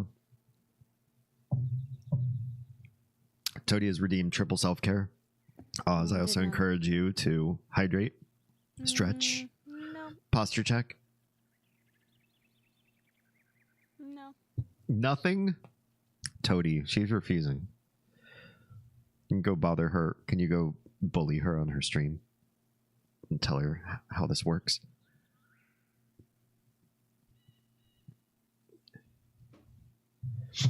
Yeah, so we're not toothbrush sharers. No, we're actually rather little. Like we don't share very much. Yeah, this is true. Tara asks, toilet lid up or lid down while not in use? Down for sanitary reasons. I would say sanitary and other reasons as well. And like you know, you don't want to drop something and have it land in the toilet. Like, fuck, if I had just closed the fucking lid. No. So yeah, I would also add smell reasons. Everywhere we've lived, water treatment has a certain odor to it. And if you leave your toilet lid open, you're saving yourself what, like 2 seconds of opening a toilet lid. But what you're doing is, because you have that open expanse of water, you're making the whole room smell like that water. What's that? Smell like toilet. Smell like the toilet, right? Smell like still water that has that particular processing from wherever it is, all the different places we've lived. And you'd also have to keep your toilet kind of immaculate to keep the water smelling clean all the time, which is a nice goal if you don't have kids and work 5 jobs between 2 people. But we work a lot, and so we are usually behind on cleaning. And so you got old, kind of smelly water that if you keep the lid on it, it doesn't really perpetrate the rest of the bathroom with the smell of the water. But when you leave it open, if anybody's like a lid up person, I walk into their bathroom, their toilet could be clean, and I can smell their toilet. Like, I walk into the bathroom, I smell the toilet, and the toilet's water. It's not really a great first look, especially when there's a cure for that smell built into the toilet. It's literally there. Yeah. Troa says, steroid mess. I thought a cold compress might help with the overheating issue, but I just ended up wet. Oh, bummer. Cody says, man, I just woke up. Don't have the effort. Oz gets away this time. That's all right. You're not my real mom. All right, Tara asking the heavy-hitting questions tonight so far. Next one is toilet paper, over or under? So this is a D issue. It's a D issue. Oh my goodness. Make that sound so serious. So, growing up, my family put it, so the way that we had cats. We had cats in the house growing up. And we also had small children in the house, aka me. If you leave it going over the roll, like it is, like in all of the patent drawings for it? The patent drawings for it. When you roll it, it unrolls. True. But if you put it the other way, it just flaps. There's no destroying of the toilet paper, or it's significantly harder. And so I grew up with it backwards and or apathetic growing up. Because as soon as we had cats, it left it alone, and as soon as there weren't small children in the house, nobody cared. Yeah. Just put the toilet paper roll on. That's all they asked. And so when I moved in with D, he's just like, oh my God, can you please, like, can you please, it bothers me, it really truly bothers me this badly. Can you please put it on over? It really did bother me that much.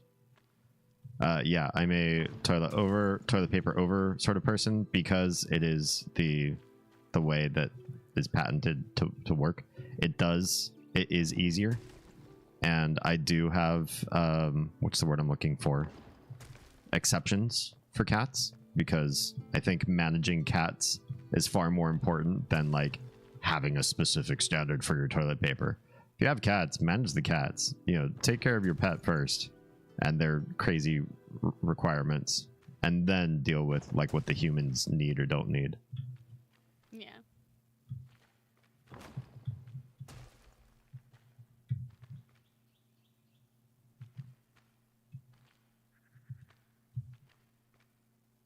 But yeah, it really bothers me if people just do it the under way for no reason. Like they're not mitigating anything, or they, especially if somebody lives their life by saying things like, oh, well, I guess I just didn't think about it. If you didn't think about the things that go on in your own household, then we're probably an ill match. I probably don't want to be in a relationship with somebody like that, because there's kind of a lack of mindfulness or duty. Duty. Yeah. What is going on? Something went foobar here. That's a shame.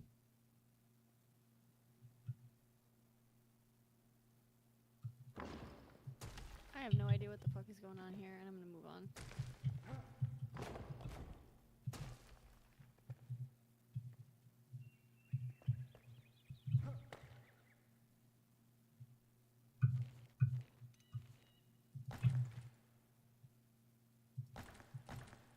I can't actually remove this because it tears down the special brick that we can't build yet.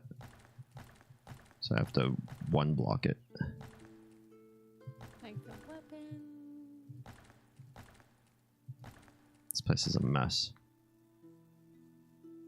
This is the way. Thank you, Toady. You're scoring high, D. Well done. Well, thank you. Of mustache. I think Oz and I both derive a certain amount of mental health from our home surroundings. Oh, 100%. And Honestly, the room right now, in its current standing, makes me kind of horrendously anxious. Simply because I'm used... I mean, like, I should be used to just having kids that create messes.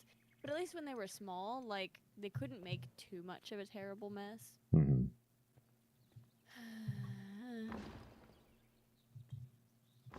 Now I'm constantly running behind them trying to mitigate messes. yeah. But I think the only way that you can be mentally health focused in a home is to be to have intent, to be intentional behind the choices that you make. So if you're just sort of like, oh, I don't know what I'm doing, I don't really have a good system, or I'm not sure what I like or don't like, you're inviting chaos, I think. Yes. I think this should be the floor. This seems like a good floor. I'm gonna come back to this level. At least I got 4 out of 5. Tara's next question. Kitchen, do you have a junk drawer? And how full is it? Could you find rubber bands in there if you needed? Kitchen's a sore spot for us. You already I know. haven't had a kitchen since September. Yeah, Tara knows the kitchen's itch. But if we did have a kitchen... So, I grew up with a junk drawer. But it was always kind of just chaos. It was difficult to find things in. And I'm not partial or impartial to it. It just sort of existed. Mhm. I don't know. I like things to live in intentional places. That said, there's always a handful of stuff that just won't or can't. Yeah. We do keep things like rubber bands in intentional kind of places where we could find them. And honestly, I'd argue we keep everything in intentional places. So nothing just lives in a random place and we don't know what the decision was behind why it was put there. There's always a decision. That decision could be we didn't have time and it had to go somewhere and this is out of sight, or it's in a safe place from kids prying hands. or whatever, but there's always some decision, and so nothing's haphazard. Nothing is in a drawer just because it didn't fit anywhere else. And shrug, I don't know. When it comes down to how the kitchen is organized when we live in places that have a kitchen, it's usually organized in a workflow sort of setup. So instead of putting things in like areas, if it doesn't make sense, what does make the most sense to us is spices go next to the range, because you want to be able to grab a bottle real quick, dash something into a big pot, taste it, and see how it does. You wouldn't put them with like the baking goods, even though it's like, dry cooking materials plus dry cooking materials, because you don't bake by tasting, various spices or smelling spices and smelling a broth. Our tongs, live by our cooking apparatus instead of with the, where else would tongs live? Outdoorsy material, because we use them indoors more than we use them outdoors. Like everything's just got like a flow. Yeah. And we try to make it so that flow works, that when you are actively cooking, you're grabbing without having to do a lot of traversal across the floor. This also would make it not just easier on the self, who's running around doing the cooking, but also easier if you we want to delegate stuff to the kids eventually, once they get old enough to kind of like be a component to their own food. And it's like, okay, well, you can stand over there and work on this, and I'm not going to keep crisscrossing you to get other stuff done, because we've laid out the kitchen in a way that just makes sense, so that everybody's got like their own dedicated space. Yeah.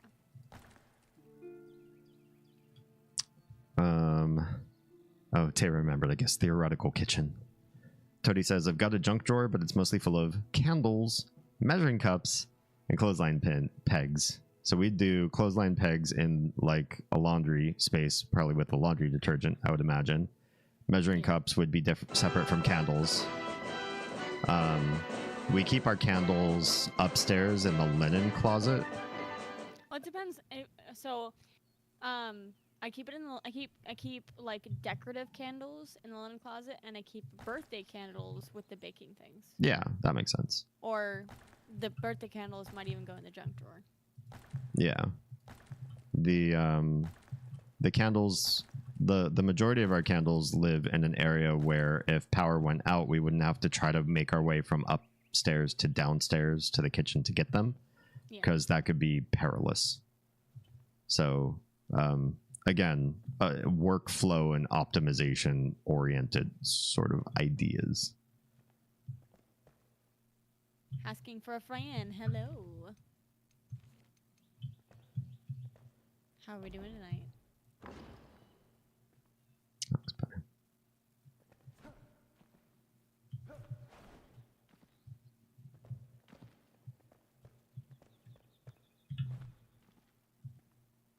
Good, good. Welcome to the stream. We are currently doing an Ask Us Anything. It's myself and Damien Halme. Hello.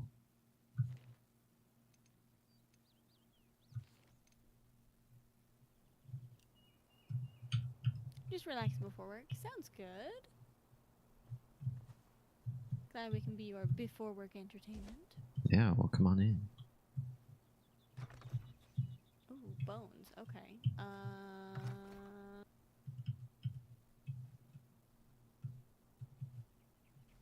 Let's see.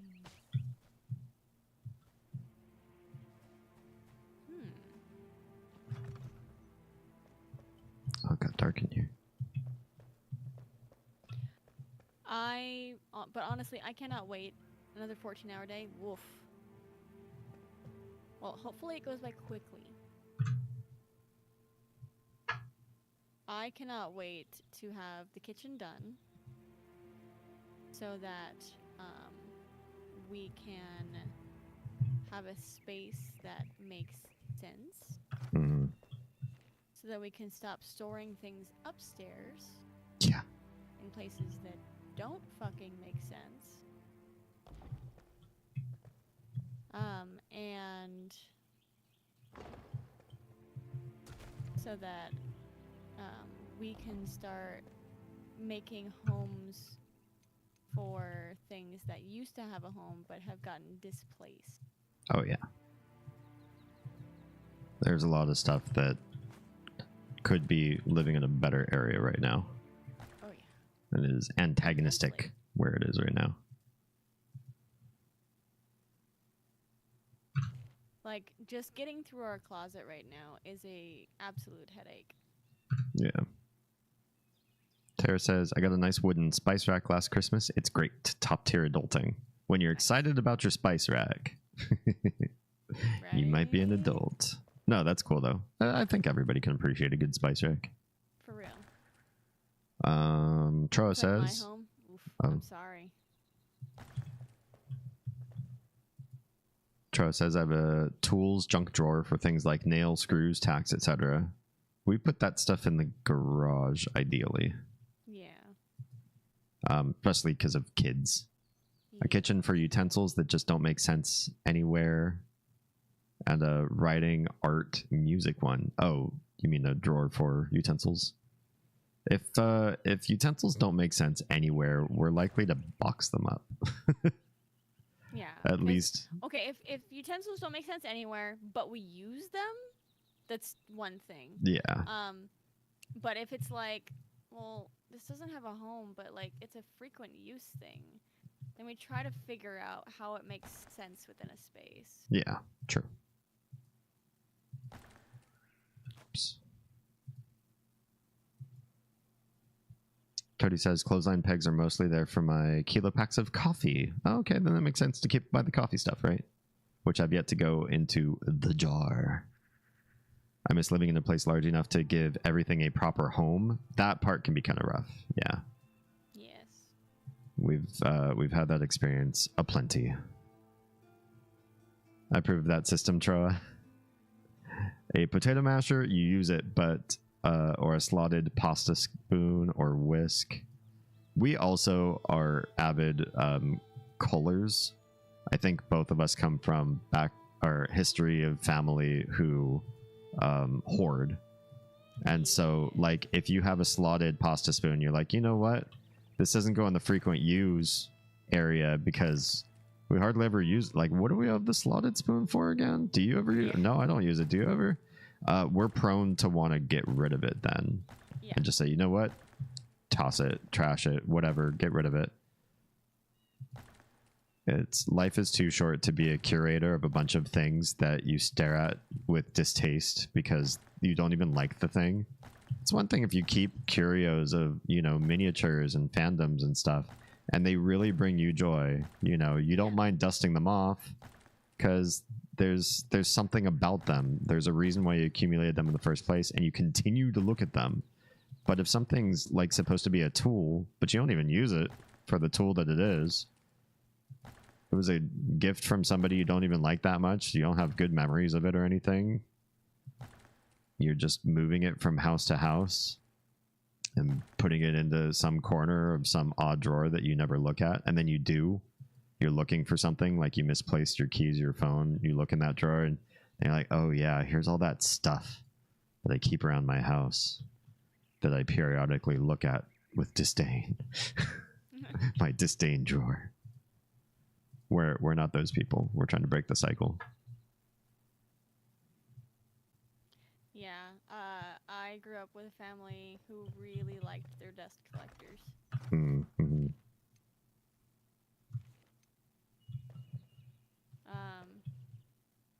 There was an inordinate amount of them in the house.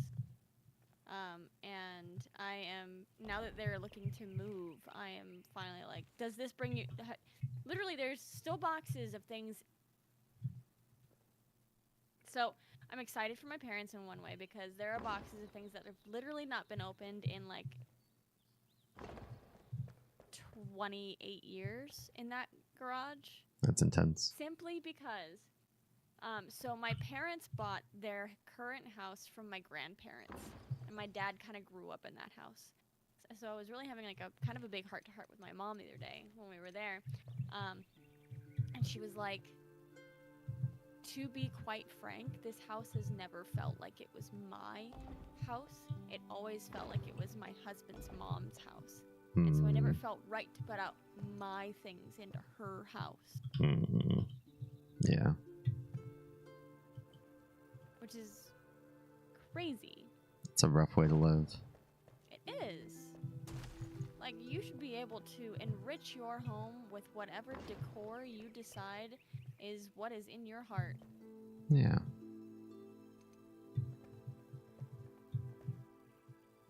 So I'm hopeful that with this move that they will find joy and fulfillment in the decoration of their own home with their own things. 100%.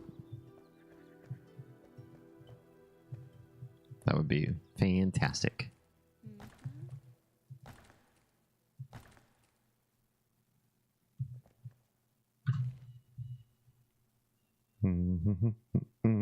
Like a potato masher, use it or I read that one. I used to bake a lot. I currently own 9 silicone spatulas. Oh my goodness. They'll live in the utensil drawer and with the measuring cups and 3 bench scrapers, etc., as opposed to the silverware drawer. That makes sense. Everything baking in one area. That makes 100% sense. Having 9 of something seems like a lot. When you say bake a lot, did you have 8 dirty spatulas at one point? And you're like, wow, I can't see life going on without having a 9th spatula, so that when my 8 spatulas are dirty, I can still bake.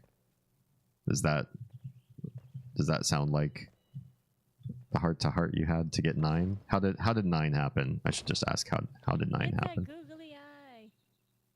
Sorry. You're fine. Oh, it's dark. Alright, we have a screwdriver attachment. We got a little pencil. I guess we can throw that. But like, what is the point? Why do we have a checkers piece and another button and some pasta? Like,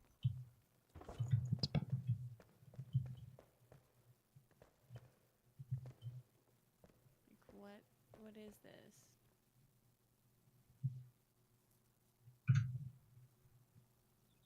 Oh, I use them. The shape's just weird. If we have weird shaped stuff and they're regular use, we don't stick them in a drawer.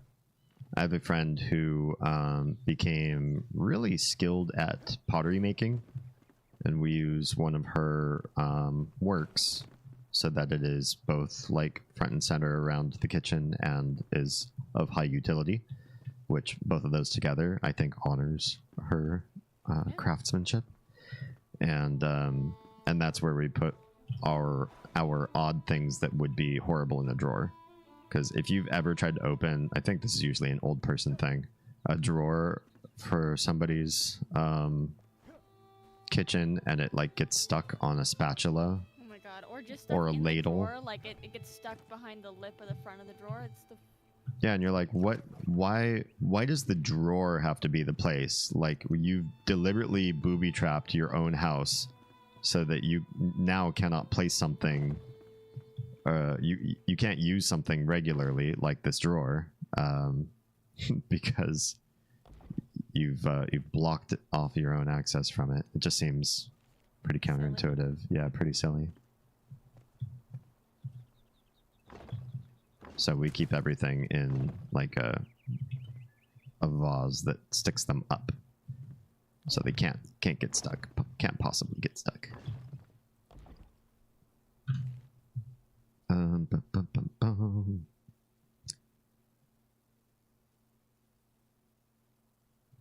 I like the silverware drawer to be flat lying utensils. Yes, 100%. yes, 100%. 4 of your silicone spatulas are Christmas ones. Okay. Wouldn't you put them with the Christmas things then and put them away so that you don't use them during the regular calendar years? Or do you really just really like Christmas? I mean, if you really like Christmas, if you really like Christmas, toss the regular spatulas and use Christmas spatulas year round, because that's true. Then you can be Christmas whenever you feel and you're not beholden to anybody else's standard for when Christmas is.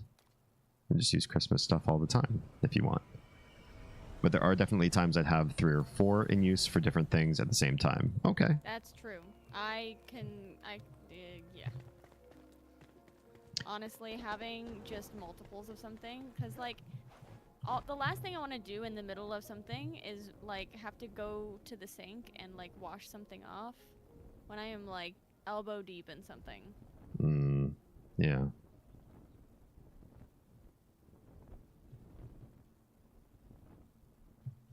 I have tried very hard over the years to be a wash as you go person. It does not always work. No, not always. Yeah.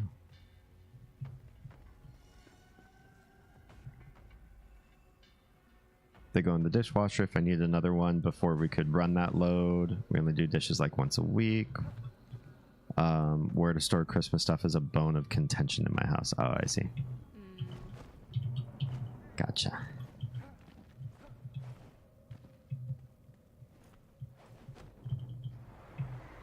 Hey, buddy. I'm going to do you dirty. I apologize.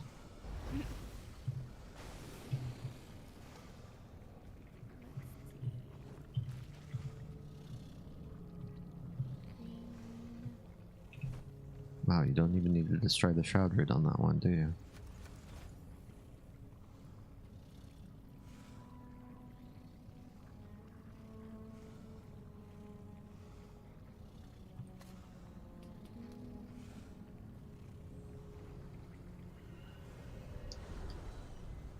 Everett, good evening. What's good? Welcome to Oz's and my first AUA. Yes. Which is to say a pluralization of the AMA, or Ask Me Anything. We're living the life in which, whoops, don't create a marker. In which we are answering mostly comfortable and some contentious questions about how we run our relationship, romance, family planning, raising children. The whole shebang. Anything you ever wanted to know about the two of us.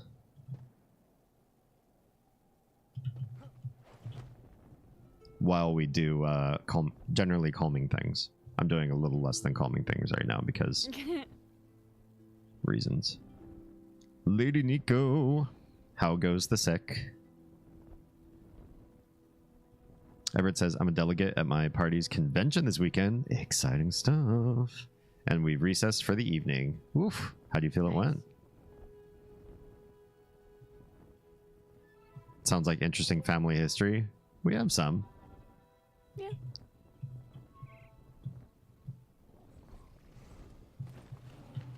Uh-oh. Did I land in a good spot? Not really.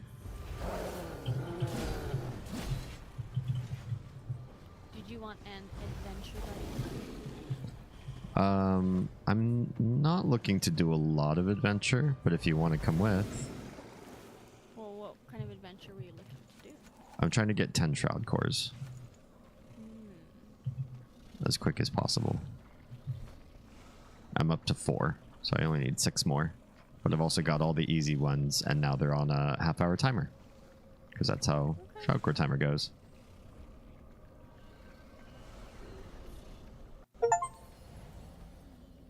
Tara says, we actually need a new pot for cooking pasta, like a 4-quart or 6-quart. Rumi's old one has been torn up by metal tools and yuck. Oh, bummer.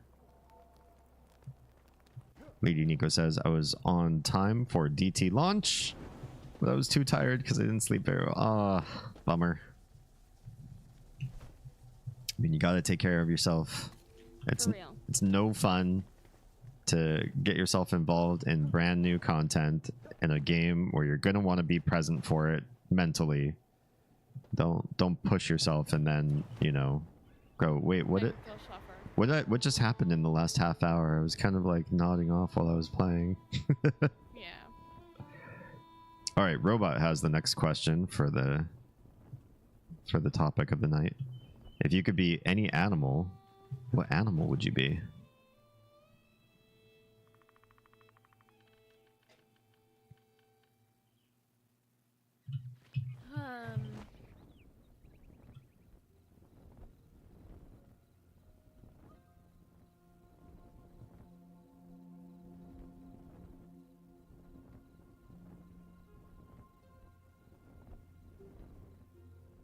on a quick aside, I think you should get a free thermal updraft from flying through smoke pillars in this game. I agree with that.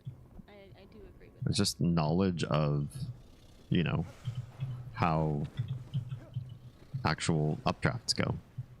Yeah. I feel like I'm of multiple trains of thought about it. Okay. About Talk it out. the animal thing. Yeah, talk it out. It's here. So, I have always been fascinated with flight. And I've always been fascinated with owls. So I feel like owls would be one of those, like, top for me.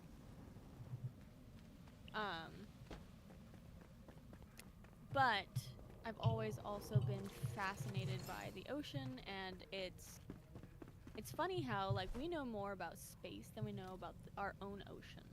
Mm-hmm. So, like, there's this part of me that, like, and there's so many animals that are present through all the different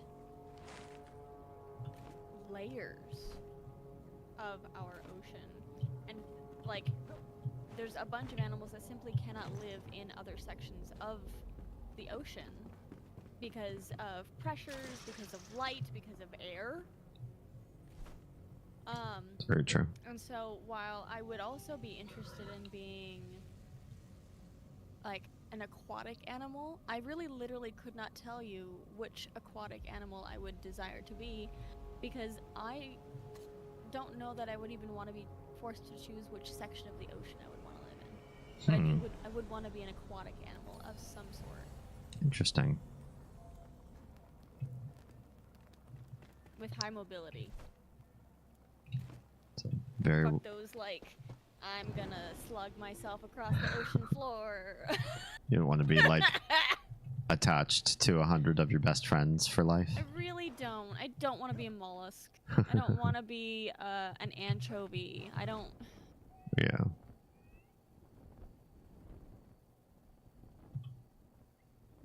I would be a Black Panther because I think they're cool. There, you got the reverse of the travel question, where my answer was very thought out and deep, and then yours was kind of like, yeah. Yeah. We're talking about being another animal, but with a human brain, or being an actual other animal.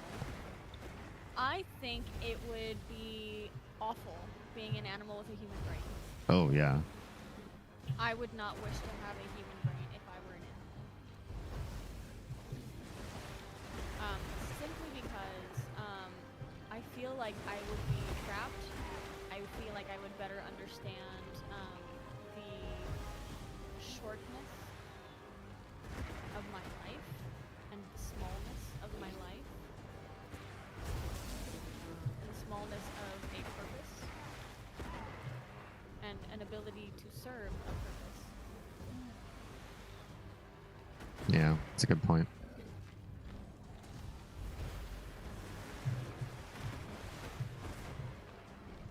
I'd be furious just to realize what I could do with opposable thumbs.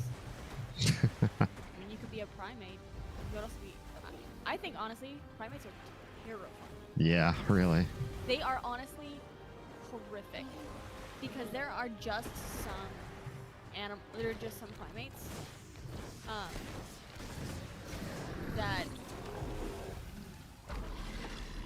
they will just dissect you for no reason.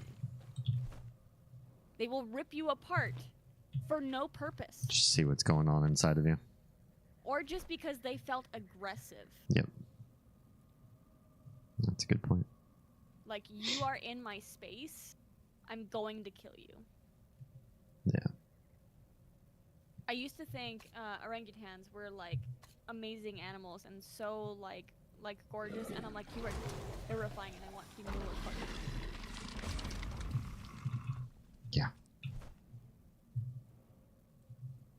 There's just, I've seen too many videos of too many bad things happening, and there's a stare that they have, and it's unnerving. And if anybody has ever seen any of those like videos, you know what I mean. I guess I don't. I'm gonna have to find one. I'm gonna send it to you because it's terrifying. Absolutely fucking terrifying. All right. All right. I'm Which shroud routes have you finished? Have you finished sure. all the ones you need? No. Okay. So I was gonna do the one just north of Megalopolis next. The Like just north? yeah, the elixir well there. Okay. I'm gonna catch up with chat though before I continue on.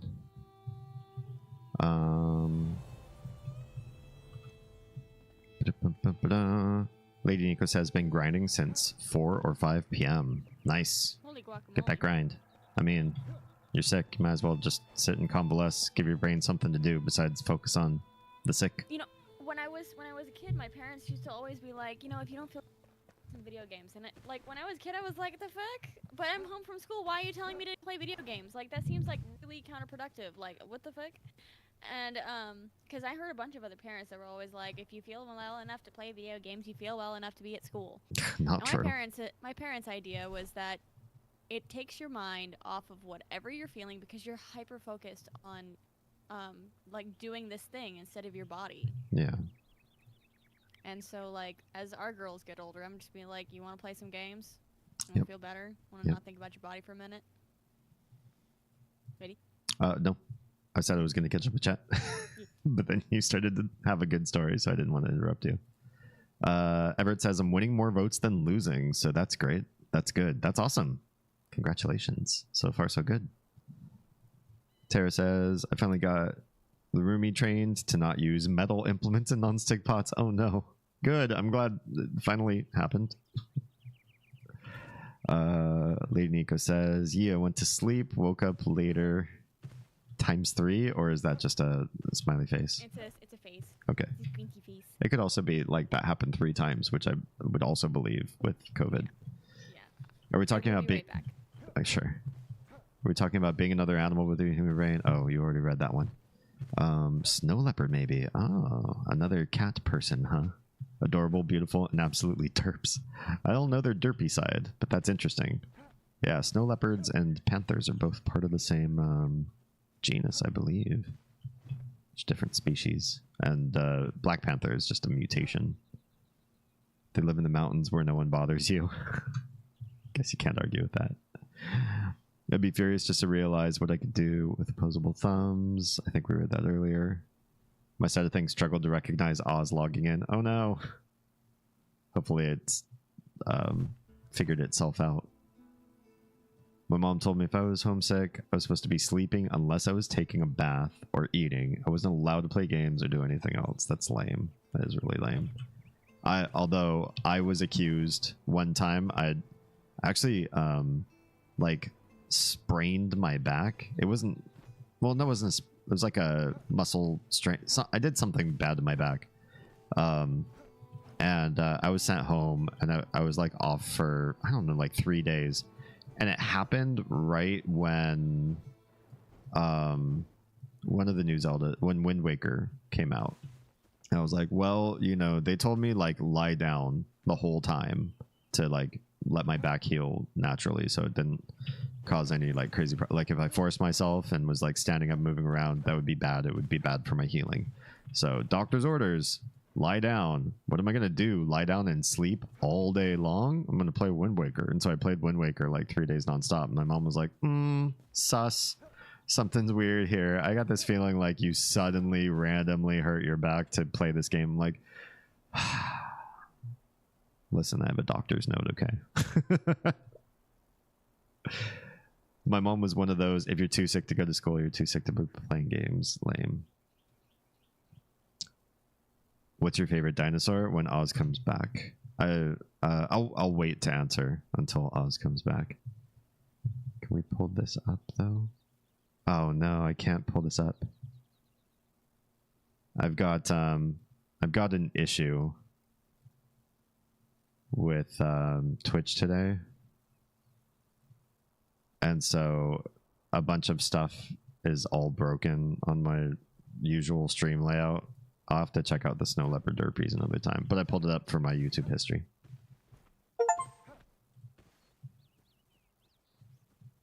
I like how as I stream, Steam is like there in the corner trying to give a subtle shout out to itself, free sponsoring itself on my screen, saying summer sales here in case you didn't drop a lot of money on a bunch of games that you may or may not play. Jerks. I've already spent Steam money, okay? Which Nico, Lady Nico, thanks again for recommendations.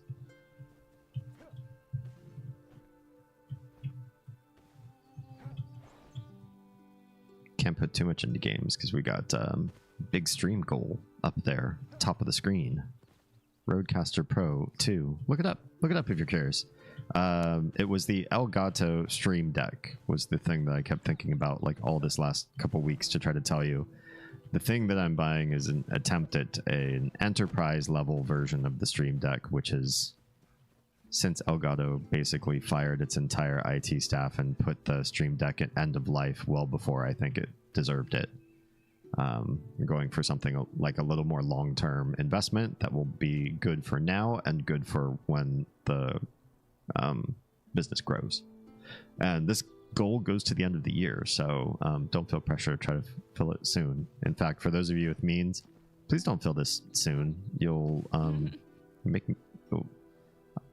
I don't know. You'll shatter my... You make him feel weird. You'll break me. Yeah, it'll make me feel weird. It's too much all at once. Okay, shall we? I think there's a shroud core at the end of this one. There usually is. There are two near the beginning where you fight a horde of enemies. And there is no shroud core because they're just like newbie stuff. Oh, almost fell off the edge into lava. I don't actually know where the heck the shroud root is in this one. I'm gonna just wander. Oh, I see it. Nico 86 just subscribed. Ding ding ding bing bing bing subby wabba ding dong. Thanks, Lady Nico, for the sub. This is one of those. I don't think there's going to be a shroud core at the end of this one. Sad to say. Just a bunch of losers. You see the shroud root. I'm farming shroud cores. Oh, I see. And because we're just facing the trash, there's no shroud cores on them. I see. They have shroud So what cores. you're looking for is big beds. Yeah, 4 more big beds. Okay. Thank you, Lady Nico. If you see an emoji that you love, please let me know so that I don't trash it in the future, because those are the ones that I made that are apparently the best. If you love them, if you see if you have an emoji idea that you don't see, let me know and I'll try to make it. We've got some emoji slots that I still haven't filled out completely, so there's room to grow. I still like making Yaranaika fart. I will keep Yadanaika around. Oh yeah, Robot's back. Or Robot has been waiting for you to get back so we can answer the favorite dinosaur question. Not what dinosaur would you be, but what's your favorite dinosaur? I don't think I have a favorite dinosaur. My favorite dinosaur? Probably Denver the Last Dinosaur. Oh, that one has a shroud core. The floaties. Are there more floaty ladies here? I didn't realize. Probably. I didn't realize they have shroud cores on them. I fought one, got a shroud core. Well, I fought another one up here. You did? Yeah. Without you. Oh, without me.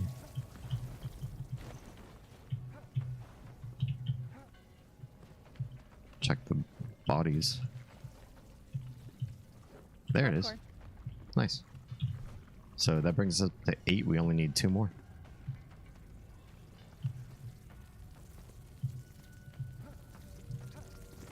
I'd say my favorite dinosaur. I don't know if they're dinosaurs. I've learned much later in life, that there are creatures that are not perceived as dinosauria. But I've always loved the plesiosaur, like big, huge looking brachiosaur looking thing, but lives underwater. Just felt so like immense and intense to know that there's something like that in the world. Yeah. But I've also since learned, and I don't know the distinction well enough myself, that some things that I thought were dinosaurs growing up absolutely are not. Oh, there's already another chest with a whole bunch of stuff in it. Akumo, I don't know if you saw this other chest here that has like 48 ammonia glands. Because I didn't see this chest either, and it also has 12 shroud cores. It absolutely has enough shroud cores to finish expanding the Fort Kelvin area. I had no idea. We were somehow, I must have gotten distracted while we were doing all the organization of the chests, and there are 2 alchemy chests. I'm not going to bother with it right now, but something to know. Was there anything else that we need? I'm not sure. You can look around Kelvin and see if there's like a need as far as a material that we might be low on.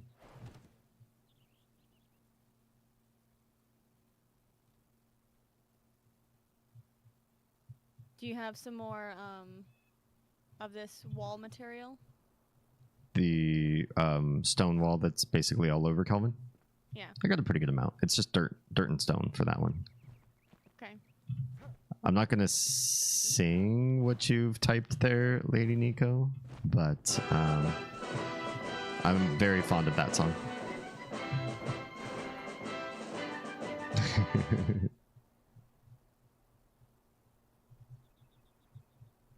I know a dino/bird expert. I can ask her. I'm pretty sure plesiosaurs aren't related to anything bird. Yeah, I've decided after watching that series that I really like Angel Dust. Top of my charts for favorite character. Troa has a question. I'm nosy, so I've already asked all of my Oz/Damien questions. If you had to choose between completely eliminating depression or anxiety, which would you choose? If also it'd make the other worse, drastically worse. Interesting. You want to take a crack at that one first? If I had to choose? If you had to choose to make one absolutely horrible so that the other one was completely gone.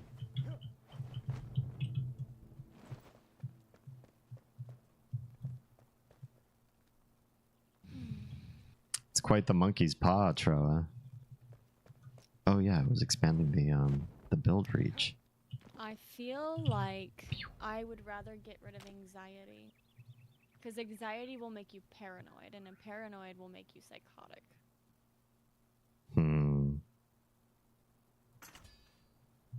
Whereas depression, I feel like it is still dangerous, but at least with depression you can kind of lean on other people. Anxiety, you start not trusting the people around you.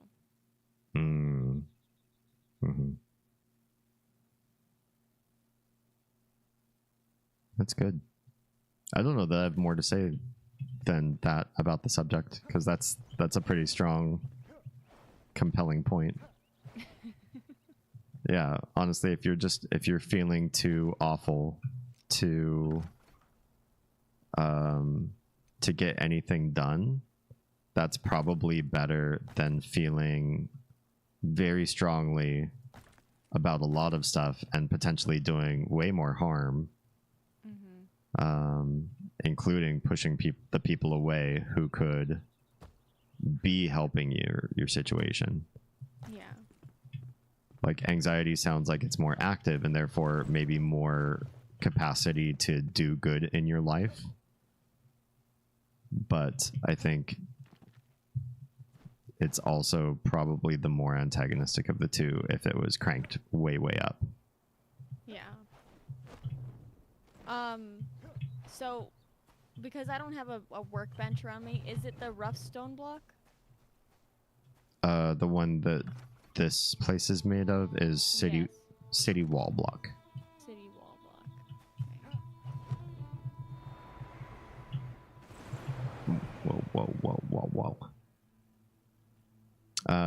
Anxiety and depression are a merry-go fuck around circle. They feed off each other. Yeah, so imagine being able to remove one of those. I think your whole merry-go-round would be pretty messed up. Depends on the type of depression too. Are you high functioning depressant or low function? True. Yeah. And anxious people might put themselves away from the rest of the world because they're freaking out. But a really depressive person might not want to stay around. And that's its own kind of problem. Yeah. Knock knock. It's the feds. I'm gonna do a federal investigation of the Hobbit hole. I'm gonna put a workbench in here because I am exhausted of not having a workbench in here. Sure. In your build. No, in the bank. Oh, in the bank. There isn't one in the bank? No. Yeah, it seems weird. If we don't like where you place it, we can always move it around later. But yeah, I'd say get it done. Get it placed. Oh wait, I was over there for a reason. It wasn't just to go peek on how Kuma was doing with the Hobbit hole. I wanted to see the build edges now that we've expanded out this flame shrine. Where is the edge?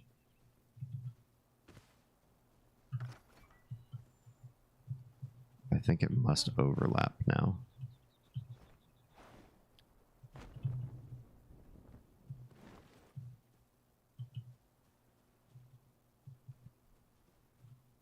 Both hold extreme capability to be completely debilitating.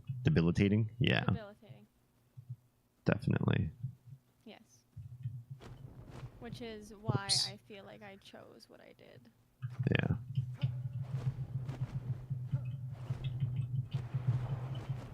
Oof, almost got stuck down that hole.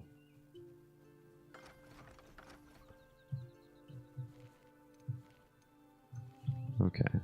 Let's put this out in front of us and use it as a whisker.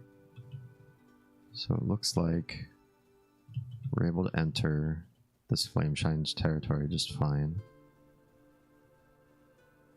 The overlap seems perfect.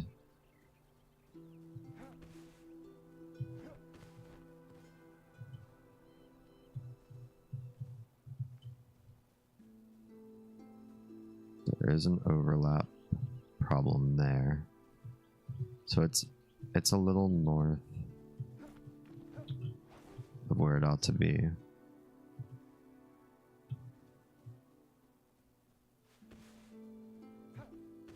This is all outside of build.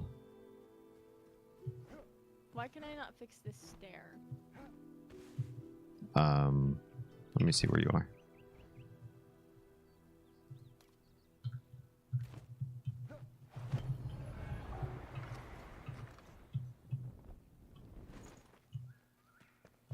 What do you mean?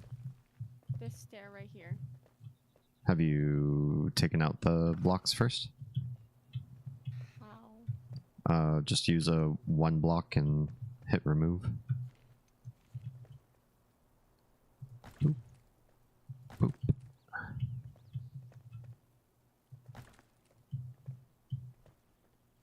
They kind of, anything that's like damaged needs to be taken out kind of until you don't see the damage anymore. And then when you place back in, you can assess how well it went. I think that one did pretty good. There's still some like floating stuff here that can be removed. was just one. Yeah, there's a lot of if it's existing Kelvin stuff, it can only be ripped apart with the one block. It can't be removed with any other block equipped. Gotcha. Oh, that's interesting. That's Oz is gonna have to explain to you how apropos your question is tonight, Troa, especially tonight. Troa asks, who would you marry from mythology?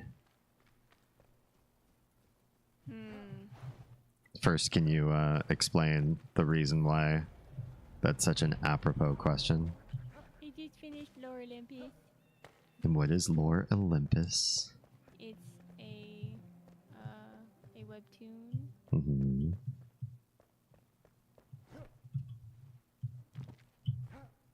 How do you zoom in and zoom out the where your icon sits? I can't remember. Where your building thing sits? It is... Why am I drawing a blank when I'm explaining it to you?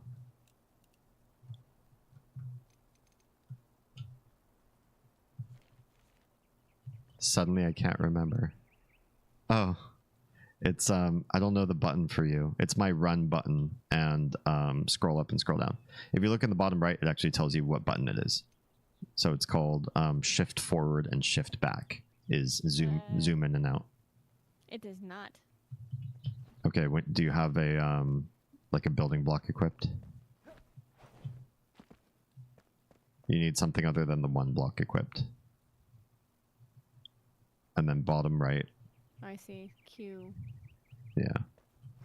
For me, it's apostrophe, so I know I would tell you wrong if I told you what the key combo is. Damn Dvorak kids and your funky ways. So who would you marry from mythology? No getting out of the question.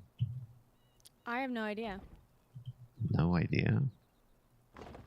Even after reading this web comic? Of course. Or especially after reading this web comic. I, in the first place, was not entirely familiar with all of the representations and all of the origins of all of these different peoples or all of these different representations of these gods and goddesses and Olympians. Mm-hmm. And for me to dedicate who I would think would make a good partner would take a great understanding of who these people are. Yeah.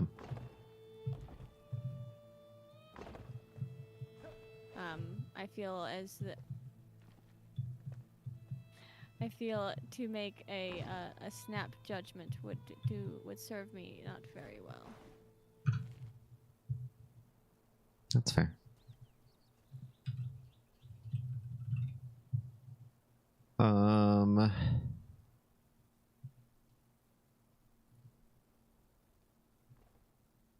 When you say mythology, any mythology, all mythologies,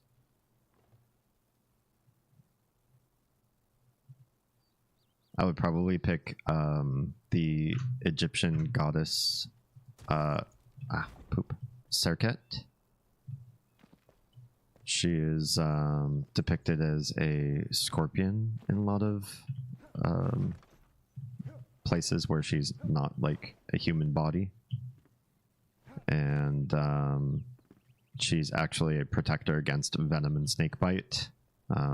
Pulling up stuff from Wikipedia because I can't remember everything off the top of my head. Often said to protect the deities from the snake demon of evil. And let's see.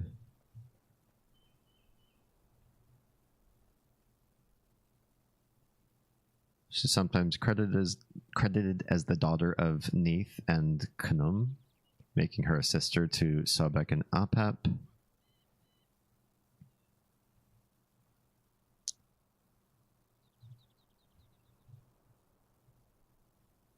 Yeah. It's basically that. trying to skim through the article real quick. Yeah, gained a strong association with canopic jars and protection. Her identification with the scorpion may be a misinterpretation of her name. Oh, interesting.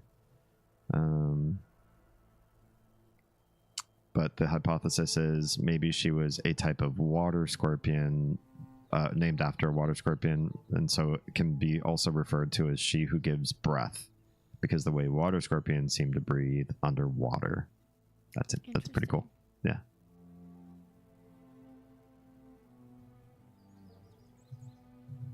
Yeah. So, her.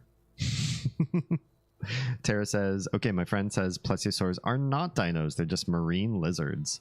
There are no known marine dinos. Interesting. We'll have to amend that. I'll have to figure out what dinosaur I actually like. I guess I don't like any dinosaurs better than any others. They're all just fine. I just like aquatic marine lizards, apparently. I'm more thinking of old world religion mythologies, but go as you please. Oh, I should have taken the opportunity to mention something much newer then, before you gave that caveat. But yeah, I went pretty old school. Yeah, my brain went old school as well. Yeah. The Egyptian goddess poop. No, I think a sibling to Circuit was Apep. You can call him Apoop if you want. I don't think he'll place a curse on you for saying it that way.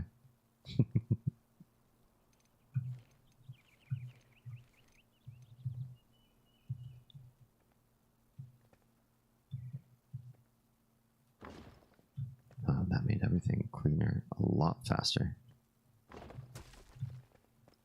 Much better.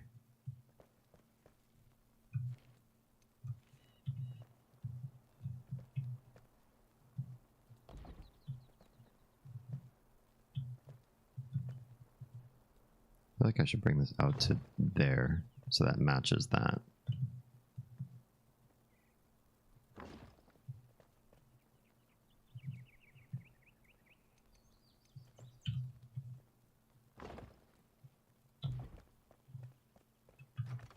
That's pretty good.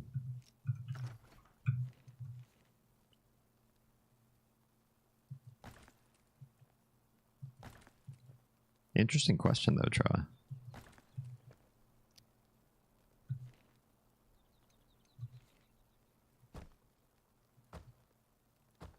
Not one I expected to be answering tonight. Right.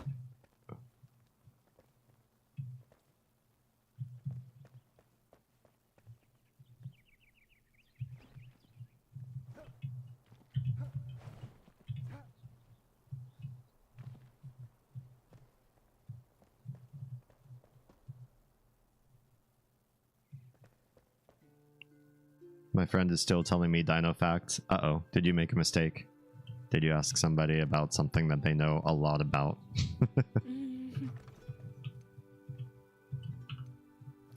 I think Tara is getting info dumped. Mm-hmm. Happens to the best of us.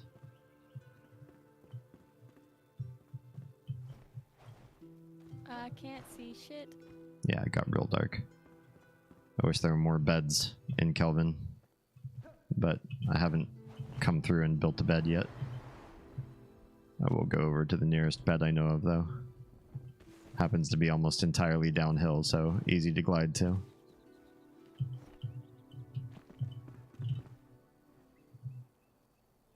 I'm gonna hop out for the night, have fun, and no dying. Same to you. No dying. First thing you did Wednesday was die. Oh yeah, I forget we could borrow Akumu's because the Hobbit hole is actually closer than this little thing here. Thanks, Akumu. Have a wonderful night.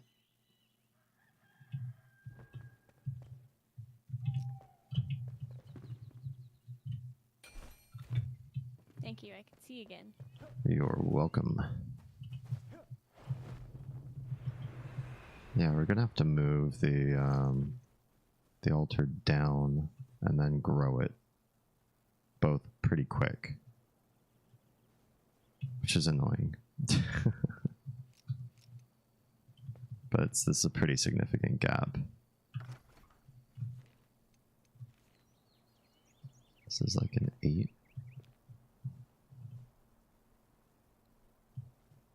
I don't even know how much this overlaps.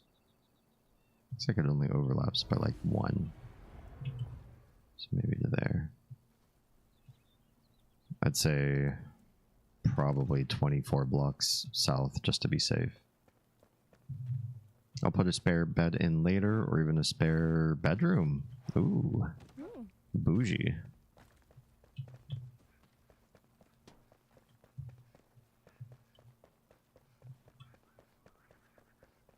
It's coming together pretty nicely. I'd say it's already looking significantly more posh in relatively short time.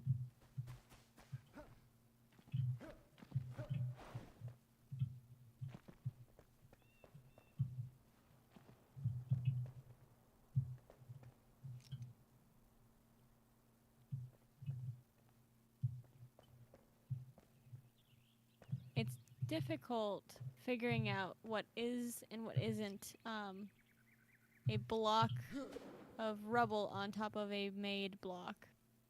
Yeah, it's taken me some just sort of breaking stuff a little bit willy-nilly until I feel like I can build.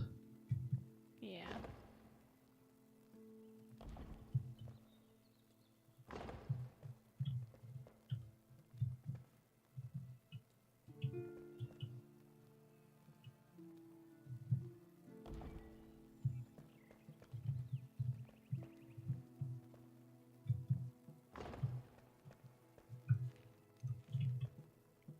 And sometimes just some of the rubble doesn't come up very easily. And so I'm No. just taking the one block and right-clicking it by hand until it goes away. Which is also annoying. And Yep. easy to over-click if you're not careful.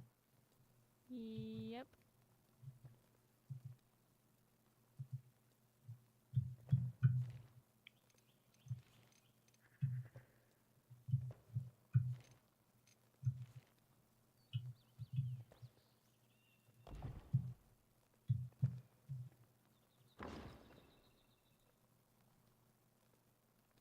Okay. Tara is also going to gift us with the info dump. Okay. They are in the Archosaur group. Are Archosaurs not dinosaurs? With pterosaurs, also not dinosaurs, and crocodilians. Okay. Testudines are turtles, etc., and squamates are lizards and snakes. Then there are tuataras, which are their own fucking thing just to make life difficult. So mosasaurs and plesiosaurs and plesiosaurs are squamates. Don't know what the fucking ichthyosaurs are. I think they are complicated. Birds are dinosaurs, not related to dinosaurs. They are literal dinosaurs. Gotcha. Crocs are the next closest living thing, which means crocs are closer to birds than they are to lizards. That's interesting. And think about that. But yeah, I do recall hearing somewhere that birds are essentially like not cousin to dinosaurs, not like a modern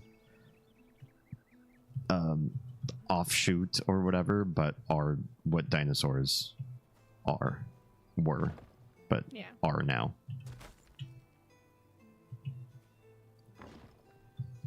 All right, Troa with us for the next question in the AUA. Okay. If you had to remove one of the 5 senses from now forward, but everyone would always remember what it was like from birth, which would you choose?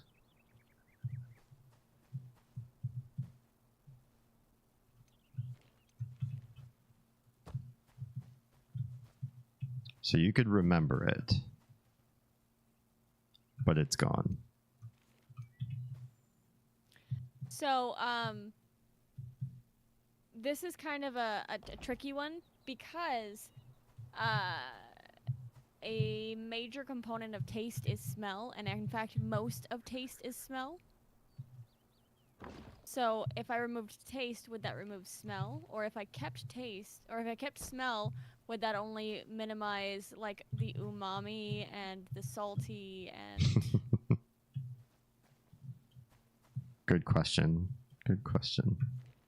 Because Taste I'm is good kind of with I'm good with getting rid of taste as long as I can still smell and technically taste my food. yeah. I'm good never remembering what's salty and sweet as long as I could taste the elements. That's perfectly fair.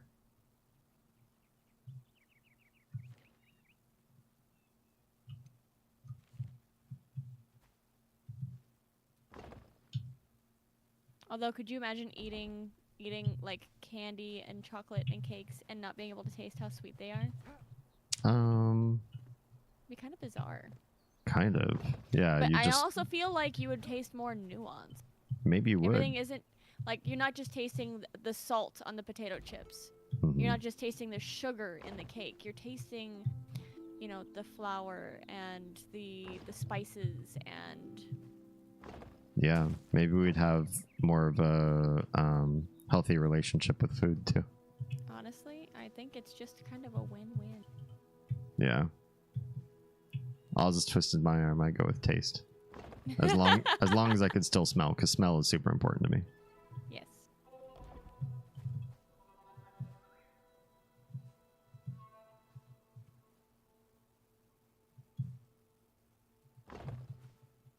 Smell is also heavily associated with memory, so I could not give that one up. Yeah. Yeah, imagine like forgetting. Well, I guess part of You the can caveat remember. is, yeah, they say you can remember. I think it's more torturous. Yeah, it's a little bit torturous to remember, but not be able to interact with that sense again. Tara says now she's gone for a nap because she's Aussie and it's 3 p.m. for her. 3 p.m. naps are the best. D would know. Mm-hmm. All about getting my 3 p.m. naps in. Do I get a 3 p.m. nap this week? Sure.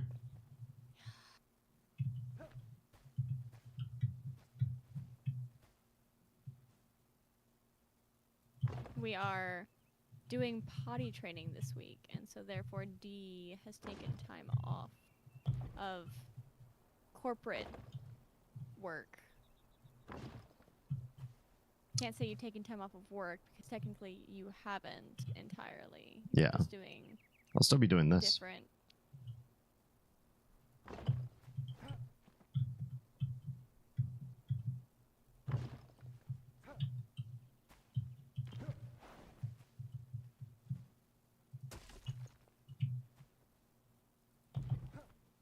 Just go one out. Looks like it does.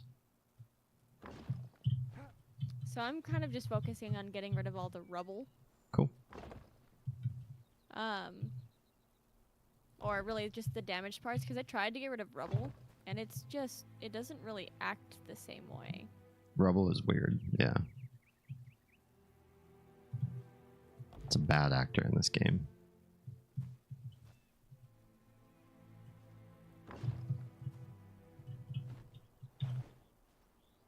But if you want to fill in the spaces that I have cleared, or adjust them to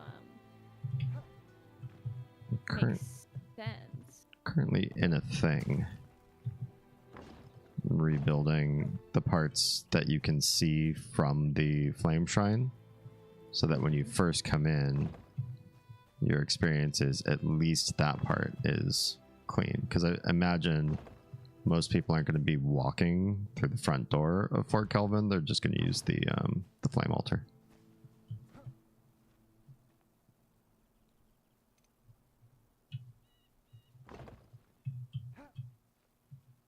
I suppose that's true, but it's still the front door of Fort Kelvin. Yeah. Tro says that was the reason for the caveat, the lack, but the memory. What would you miss the least, kind of thing, if an aspect of it also never went away.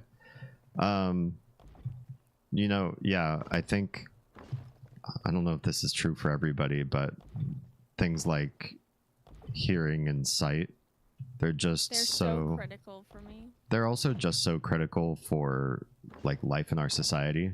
They really matter on like a safety basis. Hello, fangirl. Fangirl. How you doing?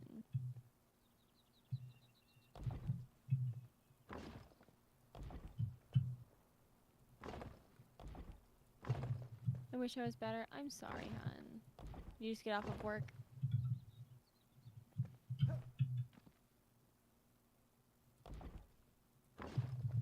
Let's do this. It's unorthodox to the Kelvin design, but frankly, so are towers coming out of a thatched roof. Why was this building built this way initially? I have no idea. But that looks good. Work was ass, and I'm going to my manager for some up shit that was said and done. Ugh. I'm rooting for you. I am 100% rooting for you, and I'm sorry you have to deal with fucked up people in a medical workplace. Yeah. That part's awful. Really, any workplace, but like especially in medical workplace, that's a lawsuit waiting to fucking happen. Exactly. Because like you deal with people's lives. You're not just dealing with like somebody's cup of coffee or like, you know, somebody's. I don't understand why people think it's anything but completely professional and completely on top of your shit in that kind of a situation. Mm-hmm. And ready to be a team player. Also, there's a mouse in my house that Mama has caught and then dropped it, and it chased into the downstairs closet. Oh no. Yeah. You're like, baby, I would just have rather not known it existed. Thank you, no thank you.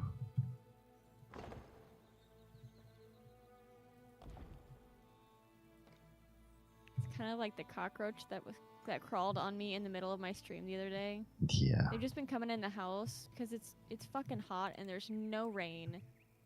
And We definitely don't keep a house that's kind to them, no. but Except for that it's cool and it's not outside. Yeah. There's only so much you can do to be antagonistic to a cockroach. They'll decide on their own what's antagonistic. I would rather have been completely oblivious. Yeah.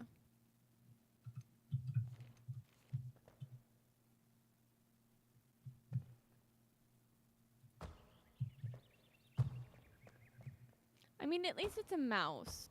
And it's not like... I don't know. I can think of worse animals, to be completely honest. A bunny. I mean, a bunny in your house still isn't like... At least it wasn't like, oh, I found like a nest of black widow spiders. That's fair.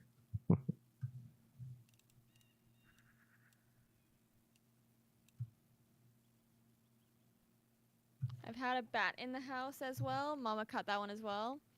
Mama's just a bad bitch, isn't she?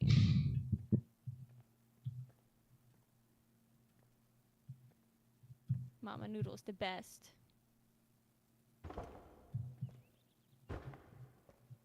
She do be my little huntress. This makes a terrible stare.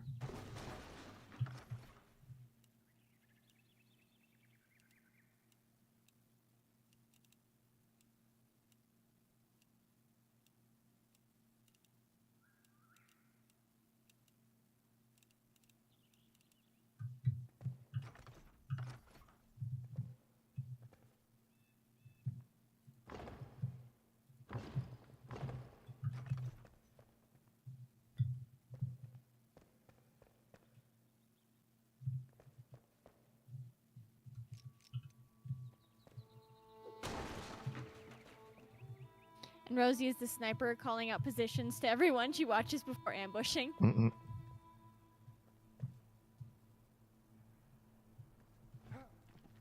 I feel a little bit like that's Kay.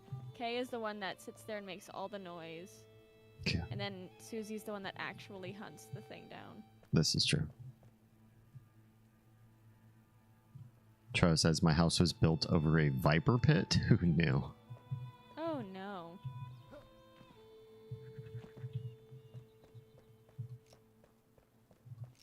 Luckily, not too many viper pits enshrouded, at least.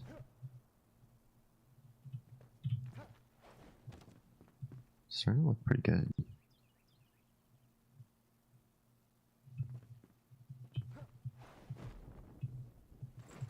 Put some of this type of window in this big gaping hole.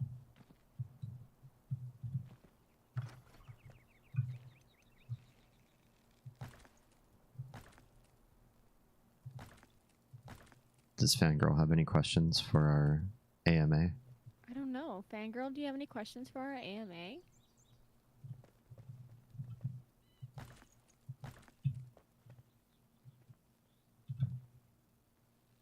Oh.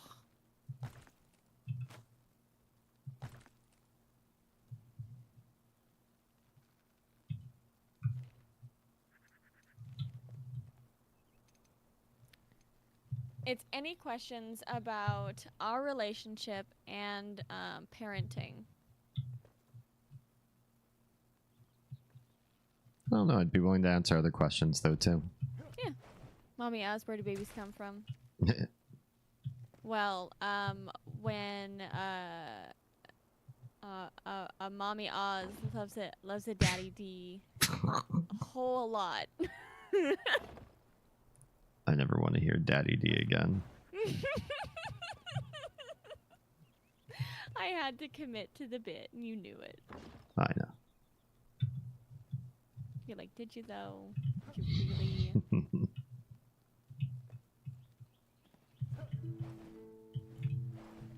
And scaffolding. Daddy D is his rap name? Ew. I will never listen to his rap. I will never listen to my own rap.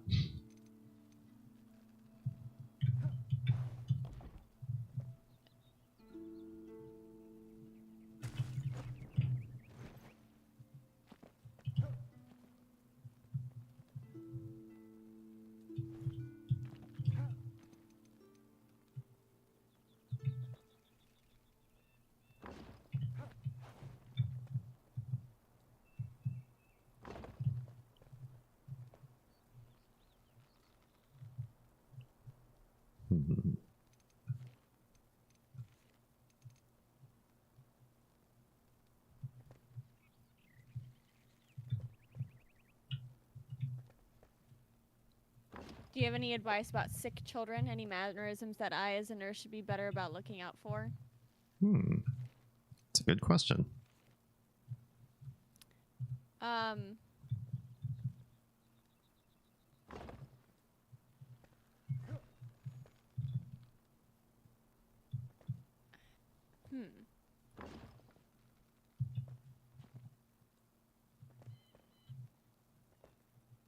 All of my advice that comes to mind is really more aimed towards people that are around that child quite a bit. Simply because you would have to know their typical mannerisms. That's true.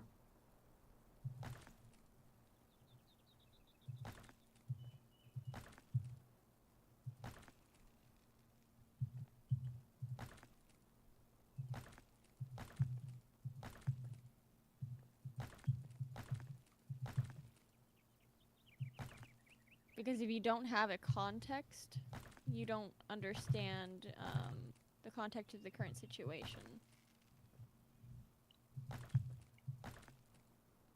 Yeah. Kids are all about context.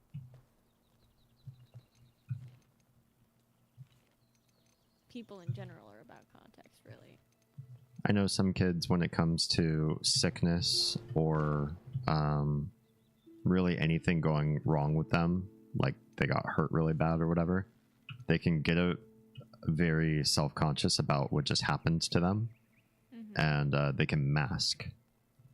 And if you know how the kid normally acts, you can see what masking looks like and identify it and be like, hey, you know, I think you really have something that we need to look out for. That might help either treating something sooner or in some kids' cases figuring out like how they're sick before it becomes a bigger issue.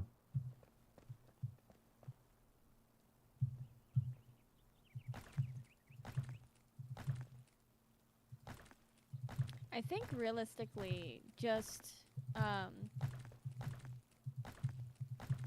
the only recommendation that I have as far as sick kids is, depending on the age, of course, like turn the bedside manners up to like 11, because they, like, depending on how old they are, they don't understand what's going on with their bodies. And all they know is they feel absolutely fucking disgusting. Yeah, that's true. And so just kind of like coming down to like a level with them about like understanding and just kind of being like there and kind of like trying to make them feel as comfortable as possible in their own skin, whether that's through play, and you can tell then, like, if there is no will to play, it's a bigger issue. Yeah. Yeah, there's nothing that raises our hackles more than one of the kids saying, like, I think I'm just gonna, like, lie down for a little bit. Or, I just need to rest my body. It's like, wait, why? Although what is the going on little with has you? been doing that more and more. I think she might be going through a growth spurt. Yeah, I just mean it's something to, like, be alert about. Not that it's always necessarily a harbinger of something wrong, but that that's definitely, like, off her normal programming.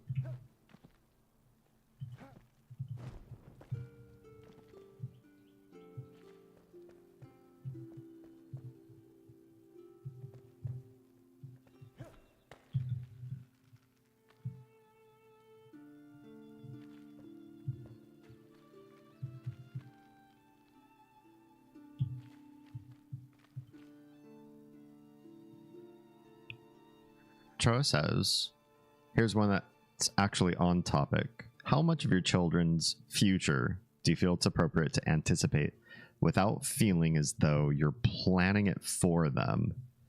I know you both well enough to know I won't need to ask for the reasoning, so I'm being intentionally vague. None.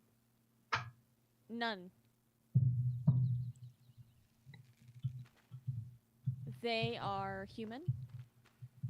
They're going to make choices that I do and do not like.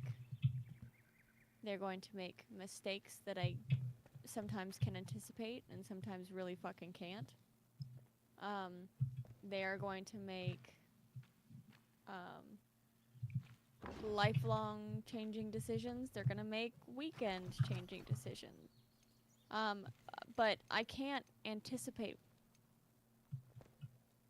what any of those are going to be, and I kind of don't want to unless it's going to be harmful to them, because I really truly want them to feel like they can kind of be their own person. Yeah. I think the biggest thing for us is that our interests in how they are raised are almost exclusively dedicated to the assurance that they have the most opportunities available to them possible. How do you make the most opportunities available to somebody? You know, I believe there's some focus in that on academics. There's some focus in that on physical health and exercise. so that they have the best mental and physical well-being. Great deal of that is on focus and behaviors. On focus on behaviors and diet. So like the ways that they act and run through their routines, how they brush their teeth, what food they stick in their bodies, all that kind of stuff that will eventually build certain guide rails. Well, it's both habits, and it's also, you know, how intentional you get about doing good for your body overall. That we don't want them to just fall into things that are comfort seeking or self-medicating. We want them to understand where the decisions that we're helping them make now are self-investing. But when they become adults, that's going to be their life, and we don't want them to make any choices or be forced into any choices that are us vicariously living out a dream of ours. No matter how big or small they want their impact to be on the world, no matter how active or passive they want to live their lives, we just want them to meet that happiness. Yeah. Just like, you know, we are raising the girls with no sugar now. Yeah. But we also know that we're sending them to a public school. We're sending them to meet other kids in their life. And they are going to make those decisions on their own. Yeah. And like so far, like I feel like they're going to probably just make the same decision that we're making with them now. Simply because it's the rhetoric that I hear coming out of my eldest's mouth all day. We don't eat that. You shouldn't eat that. And I'm like, okay, baby, you got to let people make their own decisions. Yeah. But I really just want them to feel empowered in understanding their body.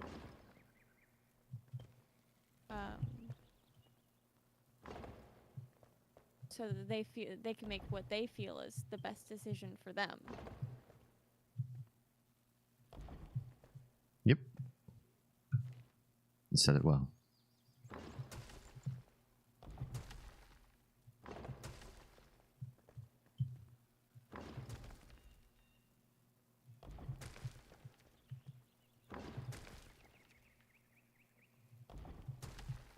And one thing I'm going to say, because I'm thinking about a conversation I had with a relative related to this kind of topic. When we make decisions like this, we know that we're becoming the trope that some people say that they feel about Bluey. And that the choices we make some people feel like we are saying things like the way they've chosen to parent their children, or the way that they were parented by their parents, that we're calling those inferior by the choices that we're making. And personally, I don't care. You can feel like we're doing this in defiance of the way that you were raised. But this isn't about you. It's not even about how we were raised, per se. No. It's really about how we want to raise the kids, and no like spite or direct attack or a certain vibe or feeling that we're out. It's not like break generational trauma. It's like do best by your body because science. We're not out to get anyone, and we're not out to make anyone feel bad. We are just focusing on our kids and not on how that makes anyone else feel. Yeah. How, like, that's what I try to teach the girls too, is like, that's why I tell them, like, you can't just go around being like, well, we don't eat that and you shouldn't eat it. You can say we don't eat that, and that's fine, and people will understand that. But you cannot pass judgment on other people for their choices. Yeah. Because you are continuing to make the choice that you don't want to eat sugar. Yep.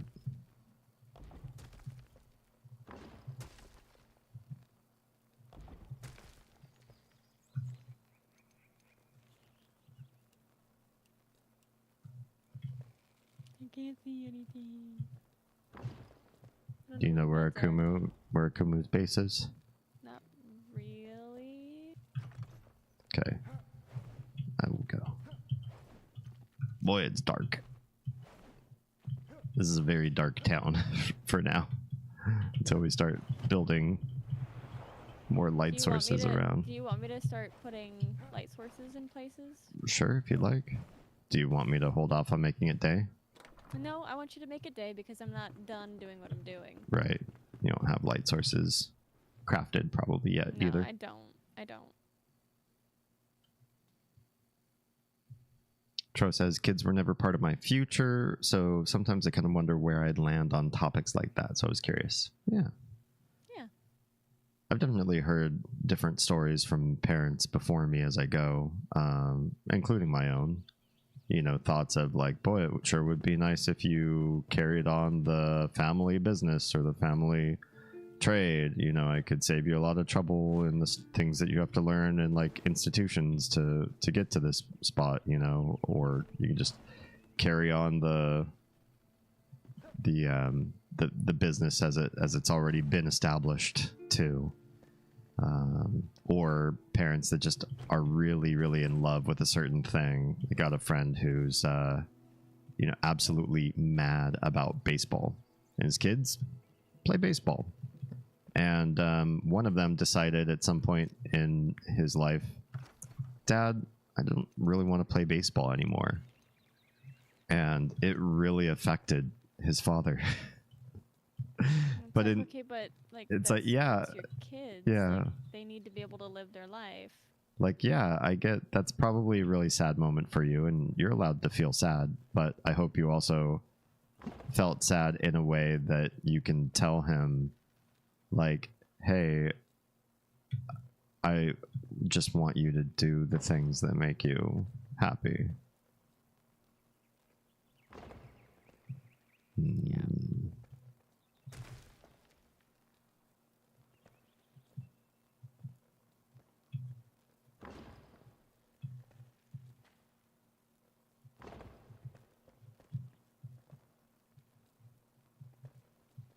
It says asymmetrical, but I think that's just how it is.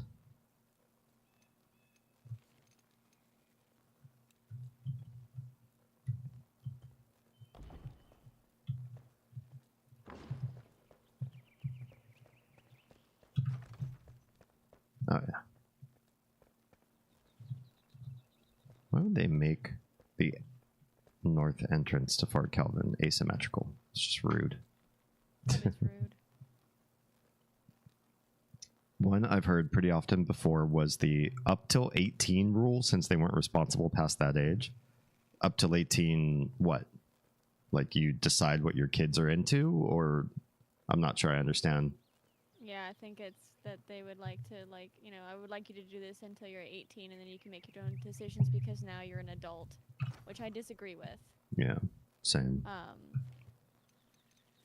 Because that means that you control their happiness or their lack of happiness, depending on what they're doing and how they are actually enjoying it, until they don't have any more opportunity and any more freedom in their life to explore those interests.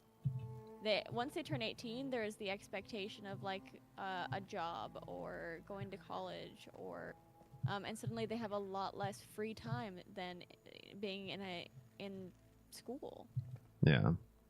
18's a pretty hard time to tell somebody, like, hey, I'm going to give you the reins on your life.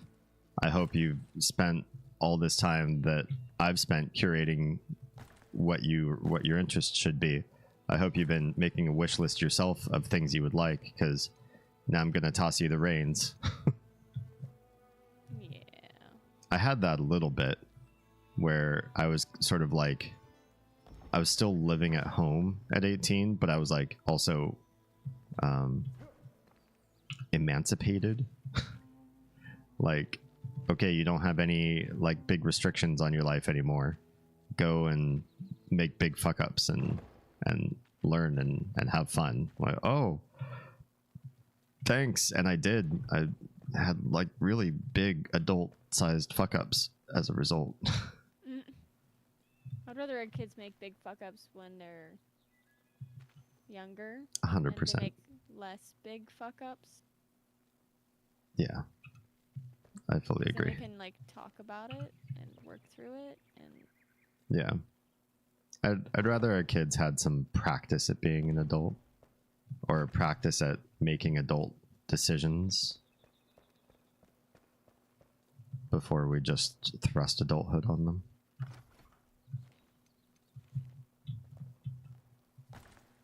yeah, Especially when it comes to their own happiness.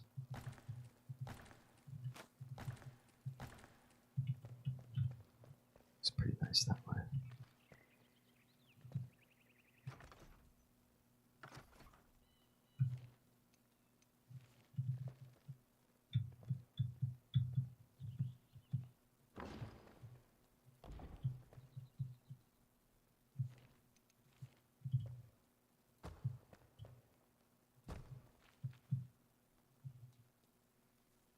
Tro says, yeah, I disagree with it as well. Some go so far as choosing subjects at school, others more relaxed. I've got a plan. I don't know how much of this I've detailed out with Oz. So I apologize, Oz, if some of this you're hearing for like the first time on stream. But I have a plan that I do want the kids to be able to decide sort of where they take their own academia in life, but not without direction. yeah. I know a few parents who have said, you know, whatever you study, as long as you're following your heart, like what you love, that's all that really matters. But then some of those kids end up doing like medieval, like underwater basket weaving and Right. medieval History or which, I mean, whatever. if you love that, that's Yeah. cool. But I really want to see your plan for making that into a career where you're not coming back home and being like, hey, my degree that I spent X amount of money on is not sustainable. right? Like, there should be an understanding of what the monetary risks for having a certain amount of money spent in college, and then, you know, what that translates out to become as a career. There should be like a realistic conversation about how that all plays out. So it's like, cool, you know, you have a really deep interest in this particular field. Well, let's talk about what people in that field like actually earn and do when they work what you're showing an interest in.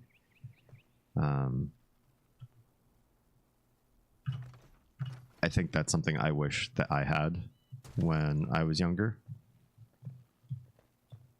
just so that I could have a better understanding of, you know, what sort of money could I expect to earn doing this thing that I've developed an interest in, going to school. Because I think part of life is doing what you love for a career, and part of life is being happy with what you're capable of affording. Yeah. Because if your career can't afford you certain basic needs, that could really suck. Yeah. Like, if you are, you know, you get this very specific degree and you don't have anything lined up, and suddenly you're not able to afford a home, Yeah. or just to be able to rent a place, to be able to sustain living, like basic necessities, that sucks. Yeah. Like, I just want to make sure that the kids understand the potential for you know, this is a poverty. This is life of poverty, potential poverty. Right. Unless you break into something with it, unless you, like, you know, revamp the whole idea behind this. Yeah. Like, if you have something that is like unique and specialized, but you can see the usefulness in society, and you have people that are on board, and like, you know, you see a path, I would say go.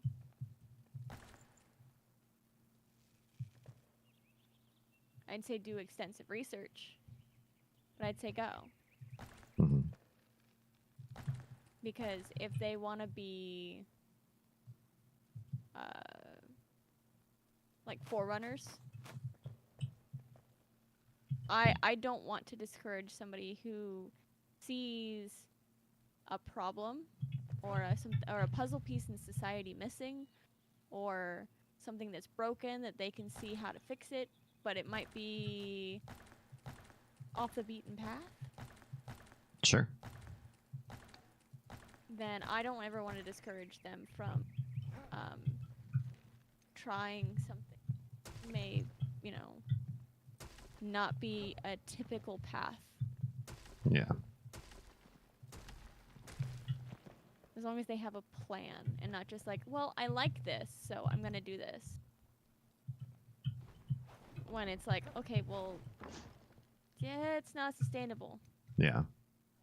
I mean, we're doing better than our parents, but we're still not like in a place where we could just float a kid to make as many mistakes as they want. And we go, don't worry, move back in with us. We'll get you out of your debts, and you know, how much money do you need to try your next venture? We'll make that happen. Right? Nope.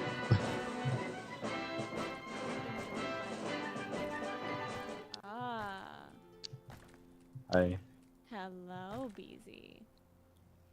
What's good, my dude? You guys doing okay? It's lovely It's to been hear. a minute. Lovely to hear your voice. You are live, just as a caveat, so you don't say anything incriminating. I appreciate appreciate it. Yeah. Is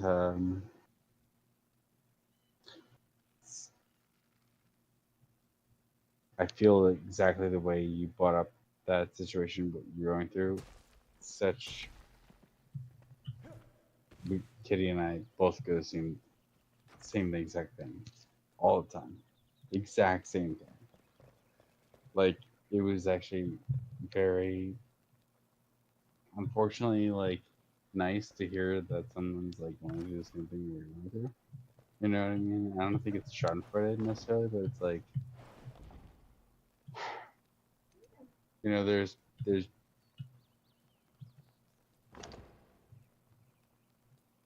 not misery in a company, but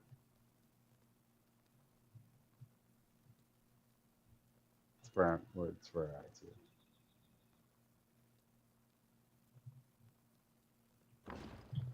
It's hard not to talk the way I want to because I make it laugh. No worries, man. No worries.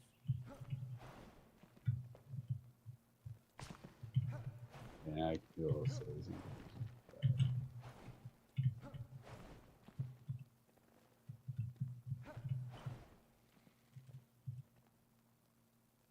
Can I ask, because I came in through like the middle of the discussion, what made you bring this up? What part of our conversation did you catch us on? What were we? What topic were we talking like about? The cost of living kind of thing. Oh, going into school to do like the thing that you want, but making sure that it's actually a sustainable path for you, so that you can at least, you know, survive. Wow, I didn't even hear that, but that's crazy. Yeah. That's wow. What a conversation. Wow. Yeah, one of the questions presented to us tonight, we're just doing sort of like a Q&A on our relationship and parenting, that sort of thing, was it's kind of like how exactly was the question phrased?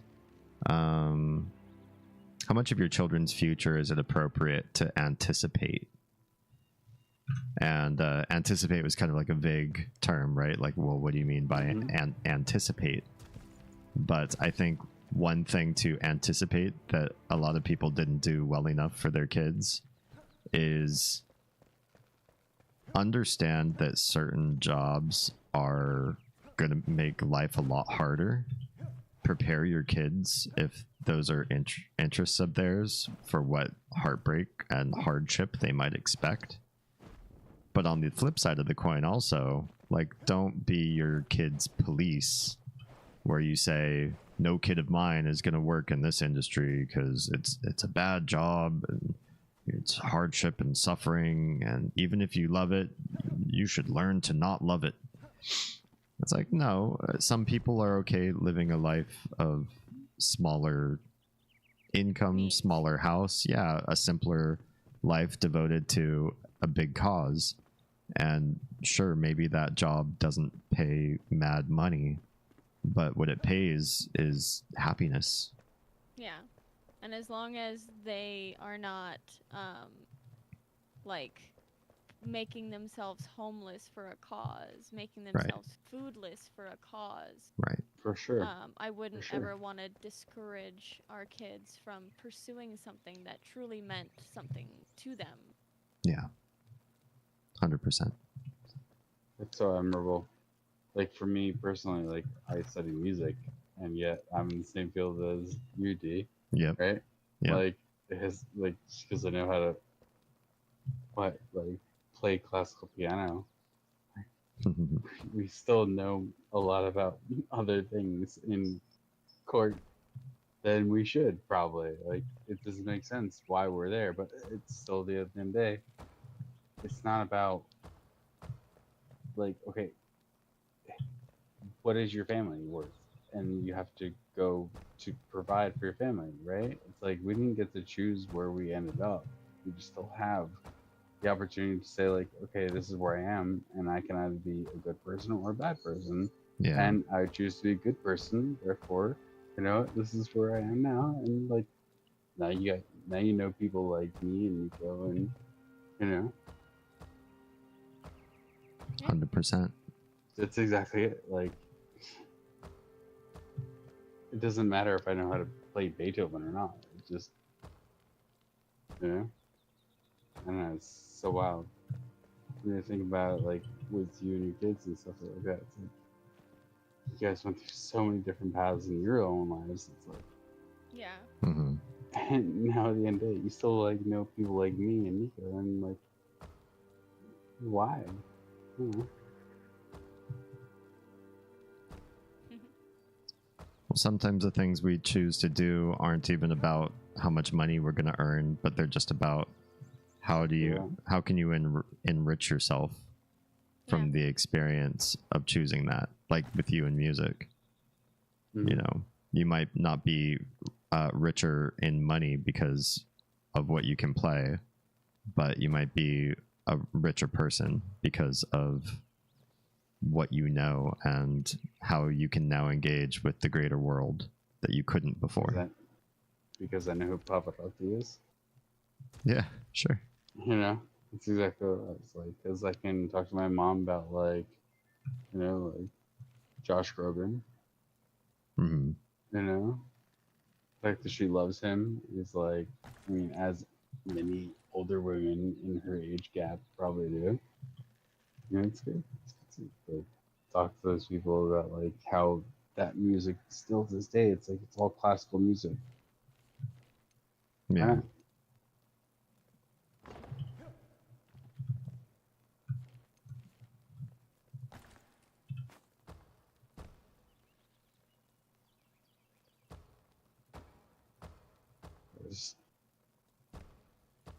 I didn't need to intervene with your conversation you're having. No, you're It's really fine. good. You didn't. We are in a public channel in a Discord for a reason. So good. Yeah. It was like saying like, oh my god, I love these two. It's so good. You guys We're- have no idea. we're I love alright. you guys so much. We're all right. You guys are more Yeah, than that. I'm okay. Alright, whatever. You can only do so much, you know, if you're gonna do the other, whatever. Just joking. we're not big self-deprecation people. No, we're just like I don't Amazing know. people that I fucking love with my heart. Yes. Well, thank you. I appreciate that.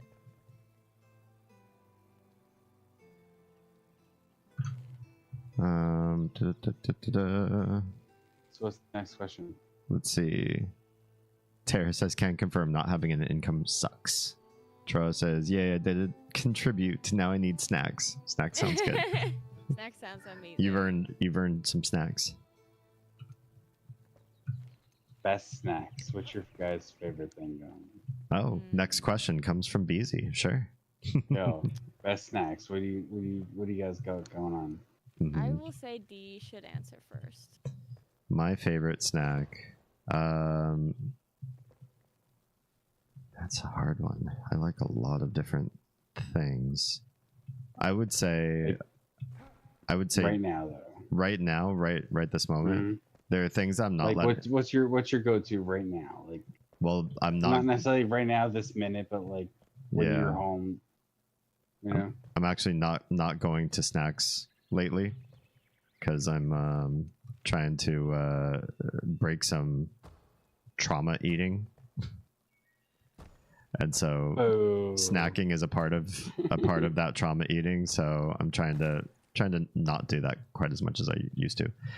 That said, I still have a couple things that if they didn't produce any calories and didn't change my body shape in any way, I'd probably have them every day. One of those is Oz and I found, and she wasn't really a big fan, but I was transformed of a new Cheeto flavor, Oh no, trust. I love those Cheetos. and they are buffalo. Oh no, those Seasoned. No, never mind. My heart. They were so Ooh. good. Yeah, I knew as soon as you said, "Oh, those," that you weren't thinking of the right ones, Oz. Oh no, I was. I'm good. Yeah, to me they are so good, and I would get them again, definitely. But But these pop chips things. mm-hmm. So they're like popcorn, but they're like triangles. Yeah, Yeah. No, I love those, and I Oh, really am so- very upset I about. love them. There used to be another flavor that they don't have anymore that I'm very upset that they got rid of. Which one are you craving? The white cheddar jalapeno. Test what? Wait, well, what? What? Mhm. Jalapeno white cheddar? I love the white cheddar. Jalapeno? Yeah. What Costco do you even know that gets these things? Whatever the hell. They're not around No, anymore. they're Is not, the they thing? discontinued the flavor. They must have not been That's popular why enough. I am upset. Oh, Isn't that sad? my heart. So now you know of a flavor So- you would have liked to have tried, and now you know you can't. I don't know how I feel with that. It's so sad. Sorry. Sorry, team. Sorry, guys.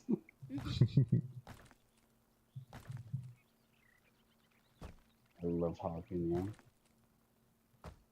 Yeah, It's like my jalapeno. maximum. Check. It's my maximum flavor of intensity of heat. Mm-hmm. If you're not like ever judge me on heat levels, like the squay, whatever the hell it's called, Scoville.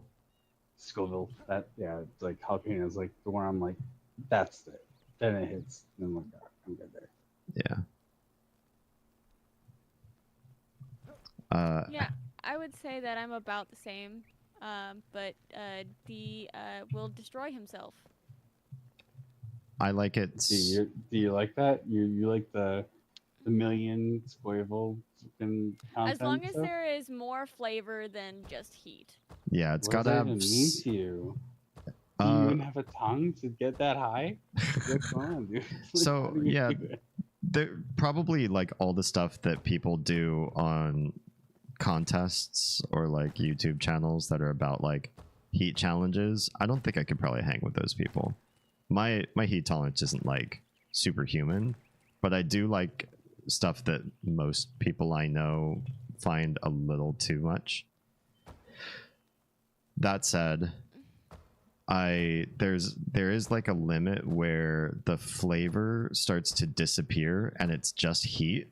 And if it's just It's no fun anymore. yeah, if it's just there to make Yeah, me right? sweat, I just don't feel like I have the same level of pleasure with it, because I really like good flavor profile and I like good balanced flavor without the feeling like I'm eating something with balance. It just makes me feel sad. Like the only thing they were trying for is to hurt your tongue, and they weren't really caring about, you know, well, what's the end product taste like here. I don't want to feel my heart. I want to feel my, like, you know, flavor test buds. Like, you know what I mean? Like, I Yeah, want to feel my heart going like, oh my god. Like, yeah. Why did I do this? Why do I hate yeah, myself? exactly. Like, oh man. So there's like a cap where if I get the idea of I'm missing out on flavors that should be there, then I'm just sad. Then I probably wouldn't go back for whatever that is. Is there a certain, like, type of culinary, what's the word? Is there a thing of culinary, or what type would you say would be the hottest? The hottest type of food that I like? Well, what would be the hottest to you? The hottest food I've ever tried, or the hottest food I've tried that I actually still like? The hottest. I mean, that's touche. Both. All right. Hottest food I've ever tried was probably, so this my father used to live in Pennsylvania, and he got some joint custody of me. One time I was out there and I mentioned, like, you know, the one thing I crave that I'm gonna have to wait till I go back home to get is just some really good Mexican food. And he's like, oh, okay, well, sorry. But then, like, the next year, he's like, hey, I scouted out this really good Mexican food place. And I was like, oh, okay, all right. And so I went there, or we all went there, and tried the food. And my father must have told them something like, hey, he really likes, like, authentic homemade Mexican, like the legit stuff. Can you give him sort of like the most at-home experience? And instead of making me like Californian Mexican food, I got like deep south, like border shared with Guatemala, spiciest shit I think I've ever had in my entire life. I think you got like hard challenge mode. Yeah, like, they're like, oh, like this boss battle, little like, white kid thinks he likes our food. We'll prove him D wrong. versus the genre of peppers, like, Yeah, they made it so hot. I took 5 bites, and the inside of my mouth was like blistering. Like the roof of my mouth started to look like a poorly kept Chevy Impala with the felt peeling off of the ceiling of the car. It was awful, and I tapped out. I drank so much water, and I just stopped eating the rest of the food. not water, dude. It's oil based. Well, You know better. it's what at the time, it's what I knew I could do. It's more like, just don't die. Yeah, I was just trying not to die. So that was a thing. And it was not fun. Like, even the food that the first few bites that Not I tasty. had before the spice really set in, I don't think it was really tasting a whole lot. It was too much spice that was like masking everything that I thought I was going to enjoy. I just didn't have a good time. But the high end of heat that I do like, I've had a lot of like Jamaican jerk seasoning that I think is like right on the edge there. That's really nice. We've found a few places that have Singaporean food, and I was like, oh, I don't think I've ever tried any food from that area of the world.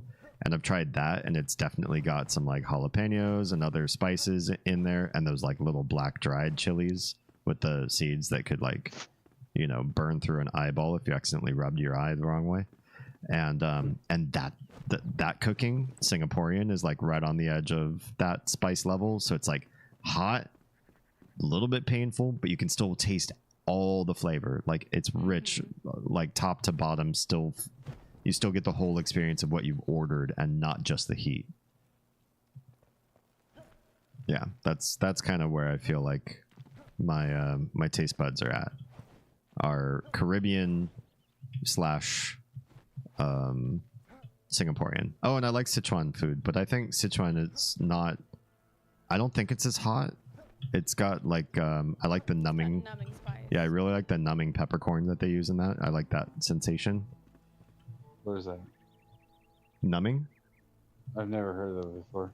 Oh, like when your mouth I've never heard of goes numb. There's a certain type of pepper that they use in an area in like south central China that numbs your mouth, makes it so that it's yeah, your mouth goes a little bit numb. like Novocaine. It's like a dentist pepper. Exactly, the dentist's pepper. Pepper cane. That actually doesn't sound good. Anyway, all right. Troa has the next question. If you had to take your entire married and parenting experience and make a bumper sticker based off of it, what would you go with? That's easy for me, but I want to hear D's answer first. My bumper sticker would be small minds, big hearts.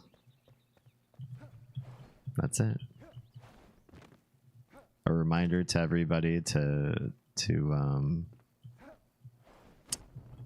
what's the word I'm looking for? Assume that the people you meet are generally not interested in deep academic affairs, so just be surfacey and talk about weather with them.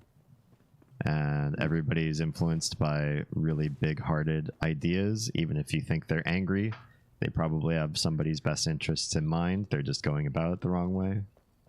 Or they're having a bad day. Or they're having a bad day.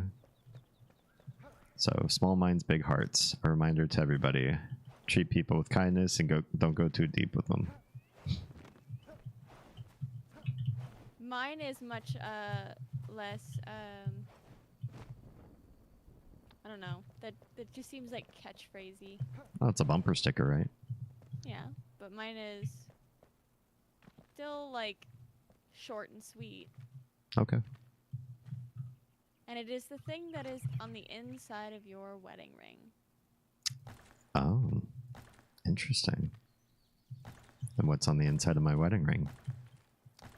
It's a one word and it is 3 letters long. You want to take a guess as to what it is, BZ? It's one word, but it's 3 letters long. Mm-hmm.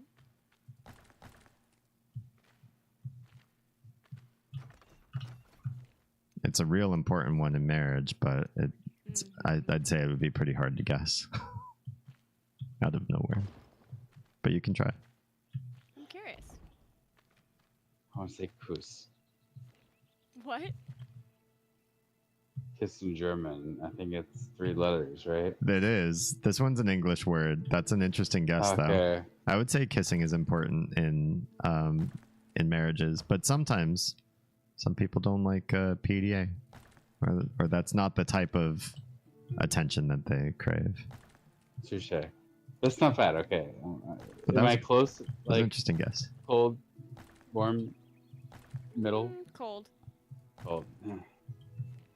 3-letter word. Something that That is important in a that marriage you. Important in a marriage and in raising kids. and in raising kids. Yeah, that's true. I want to say a hug. Because I feel like just give the kid a hug. I like your answers. I like where you're going, even Okay, if it's right? wrong.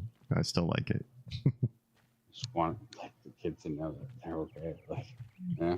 But it's okay. So like, more is it more mindful? Like, is it more of like a intelligent word? I mean, It's it's a only more 3 letters. It's a more mindful There's word, so many but- words with 3 letters. Okay. It's true. All right, you give up. Yes, I give up. It is the word try. Oh, touche. That's cool. Yeah. Trentar. That's how you say it in Spanish. Trentar. But it is the idea that as long as you do your best, as long as you try, that's all we can ask. That's all anybody can ask. I agree.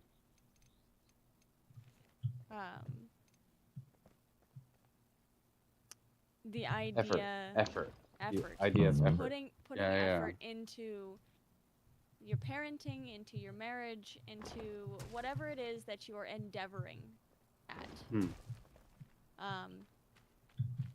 To just try. Even if it isn't working, even if it doesn't work, all we ask is that you try. Yeah. Or show that the effort is there. Yep. The thing we go through a lot too. Just the effort of being like, hey, we talked about this or that, and you're showing me that there's progress being made. You know? Mm-hmm. It's the most important thing.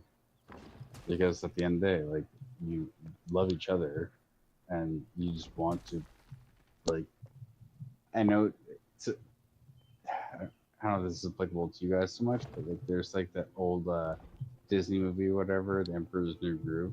Uh-huh. I don't know if you guys remember that one. Oh yeah. Yes, But like, vividly. yeah, so like, you know the scene where like they like go up that like canal or whatever and they just push against each other's backs Mm-hmm. Yeah. and they get up there, like I was told, okay, as you guys know, but like I was like, that's just the way I visualize a lot of the bullshit that happens in life, and we need to be that to get up there, and like that's what I see visually. I'm like, I know it's a weird one to remember, but like she's like, why that one? I'm like, I don't know, just do it with me, please. Just push your back against mine, and I got you. Like, and that, like, it's just my visualization for some Yeah. reason or another. I just love it. It's just like you can't get anywhere by yourself, and if you're willing to do that with someone else, as much as it sucks, you're gonna fucking walk up that chimney, and it's gonna be amazing because you're gonna get to the top. That's it. Like, you worked together, you killed it. Good job. Hell yeah. You know, but you Yeah. can't get there yourself. There's no way. Yeah. I like there that. are a lot of challenges in life, and especially in a marriage, that if you try to do them yourself, especially in a marriage, if you try to fix your marriage all by yourself, the likelihood that you will fail is great. Yeah. Mm-hmm. And God damn it, also if you we Bite are that bullet. we're also just ahead. better at doing stuff collaboratively as humans. Humans always get more done when two people come together. That's probably what schools are trying to teach us when they make us do group projects. Too bad that, you know, those people have just proven themselves to be horrible spouses. Most people you end up doing a group project with, you're like, I would never marry you because you clearly can't carry your half of the relationship. Yeah, see Sacred Heart School.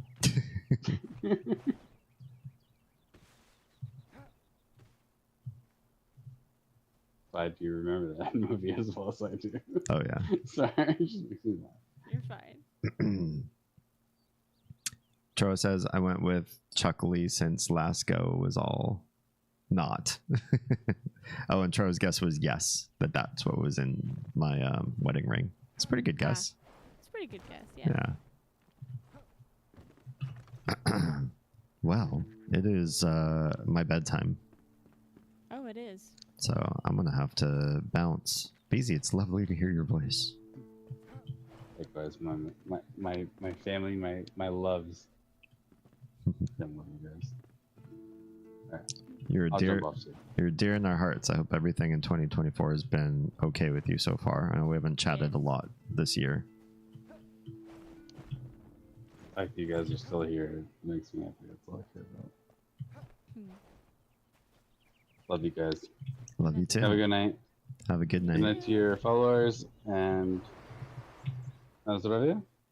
Thanks. And good night to Kitty and the fur babies. Yes.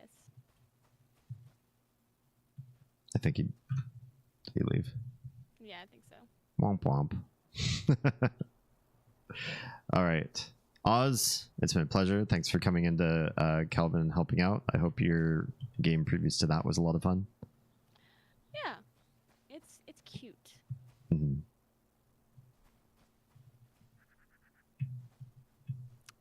All right, well, I'll reconvene with you shortly. I'm going to say goodbye to the ghosts and fledglings.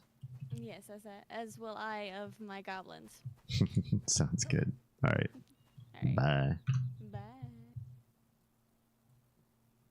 If you're watching both of us at the same time, now is probably a really confusing point for you in the night, which is whose tabs do I unmute? Am I going to listen to D say goodnight? Am I going to listen to Oz say goodnight? Am I going to unmute both tabs and just see where the hell that leads us? Oof. I do not envy the choice that you have to make right now. But if you've chosen to hear my dulcet tones as the last ones you hear of the night between the two of us in this household, well, thank you. You're just the bee's knees. I appreciate everything that you all have done for our community building and our content creator business in 2024.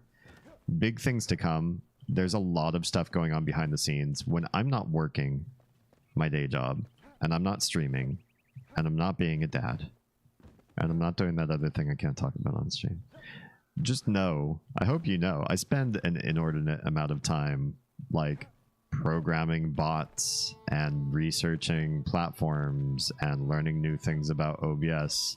And there's a couple things I can't talk about right now, possibly involving new platforms. There's a lot of conversations going on right now in the side wings. There's so much. And this year already had a big reveal in 2024. The very beginning of the year, we had a big reveal with some stuff that I was able to incorporate immediately, some stuff that I said was going to go on hiatus, and it has until recently. And some stuff that's I claimed would happen this year, and I still haven't found a way to make it happen. So there's so much, but stick with us. We're building something big. We're building something lasting. We're building something that I hope you all realize you're in the ground floor, the entry of, and that you're going to be participant to and a founder of another large content creator, streamer branding with everything going our way so far and what I have in the works. I feel very confident that we're going to take this not to the big time, but at least at the beginning, to the place where we can raise the kids. And then hopefully in the end, we're not shooting for this, but we'll just see how it goes, to the place where we can make jobs, where we hire people and pass the community wealth back out into talented hands, so that people can help us to really raise or spread the impact that I'm looking to do. What impact is that? I honestly feel that I can dedicate the rest of my life to helping break stereotypes, old paradigms, old ways of thinking, stuck people, rut-dwelling people. Help folks understand the motivations behind different thoughts than their own. Grow in their capacity to understand the world. And then find the right way to navigate. That last part's ultimately the biggest component. I notice a lot of people who live in center of politics spaces tends to push a little bit to the right these days, and or tend to ultimately come in with their own biases that just sort of ruin the reason why you keep a even keel on all things. And the worst thing is I've noticed some communities platforming folks with really awful or hateful ideas and then not criticizing their concepts enough. In other words, giving them the platform and then leaving them uncriticized is sort of a way of saying, you might soft condone their practices or ideas. And we don't let those people be safe in this space. So if we find horrible ideas through our research and endeavor to understand everybody's viewpoints, then we hold them accountable. That's where I want to go with this. I hope you do too. I hope that you're of like mind and that we can grow this together and turn a lot of minds on so that we're more engaged people in this world. Maybe we can do some really big things with that for the betterment of all mankind. On that ridiculously large note, Mr. Rose, hi, I'm just wrapping up. So I'm right there. Our RP servers for this already. I don't think anybody's doing RP in Enshrouded, but I could be wrong. Where I would look is the Keen message boards. The message boards from the folks that that are developers to the game. I'd imagine that would be the first place to look. If not there, then Steam. Steam also has, you know, community message boards and forums and stuff like that.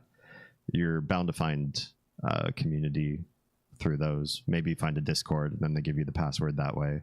Almost every public server I found is password protected, so you can't just like pop in.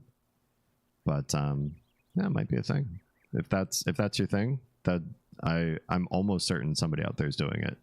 Us, this is just a private server we're working on. We're basically rebuilding Kelvin and then attaching it to a greater megalopolis that we've already started on over here.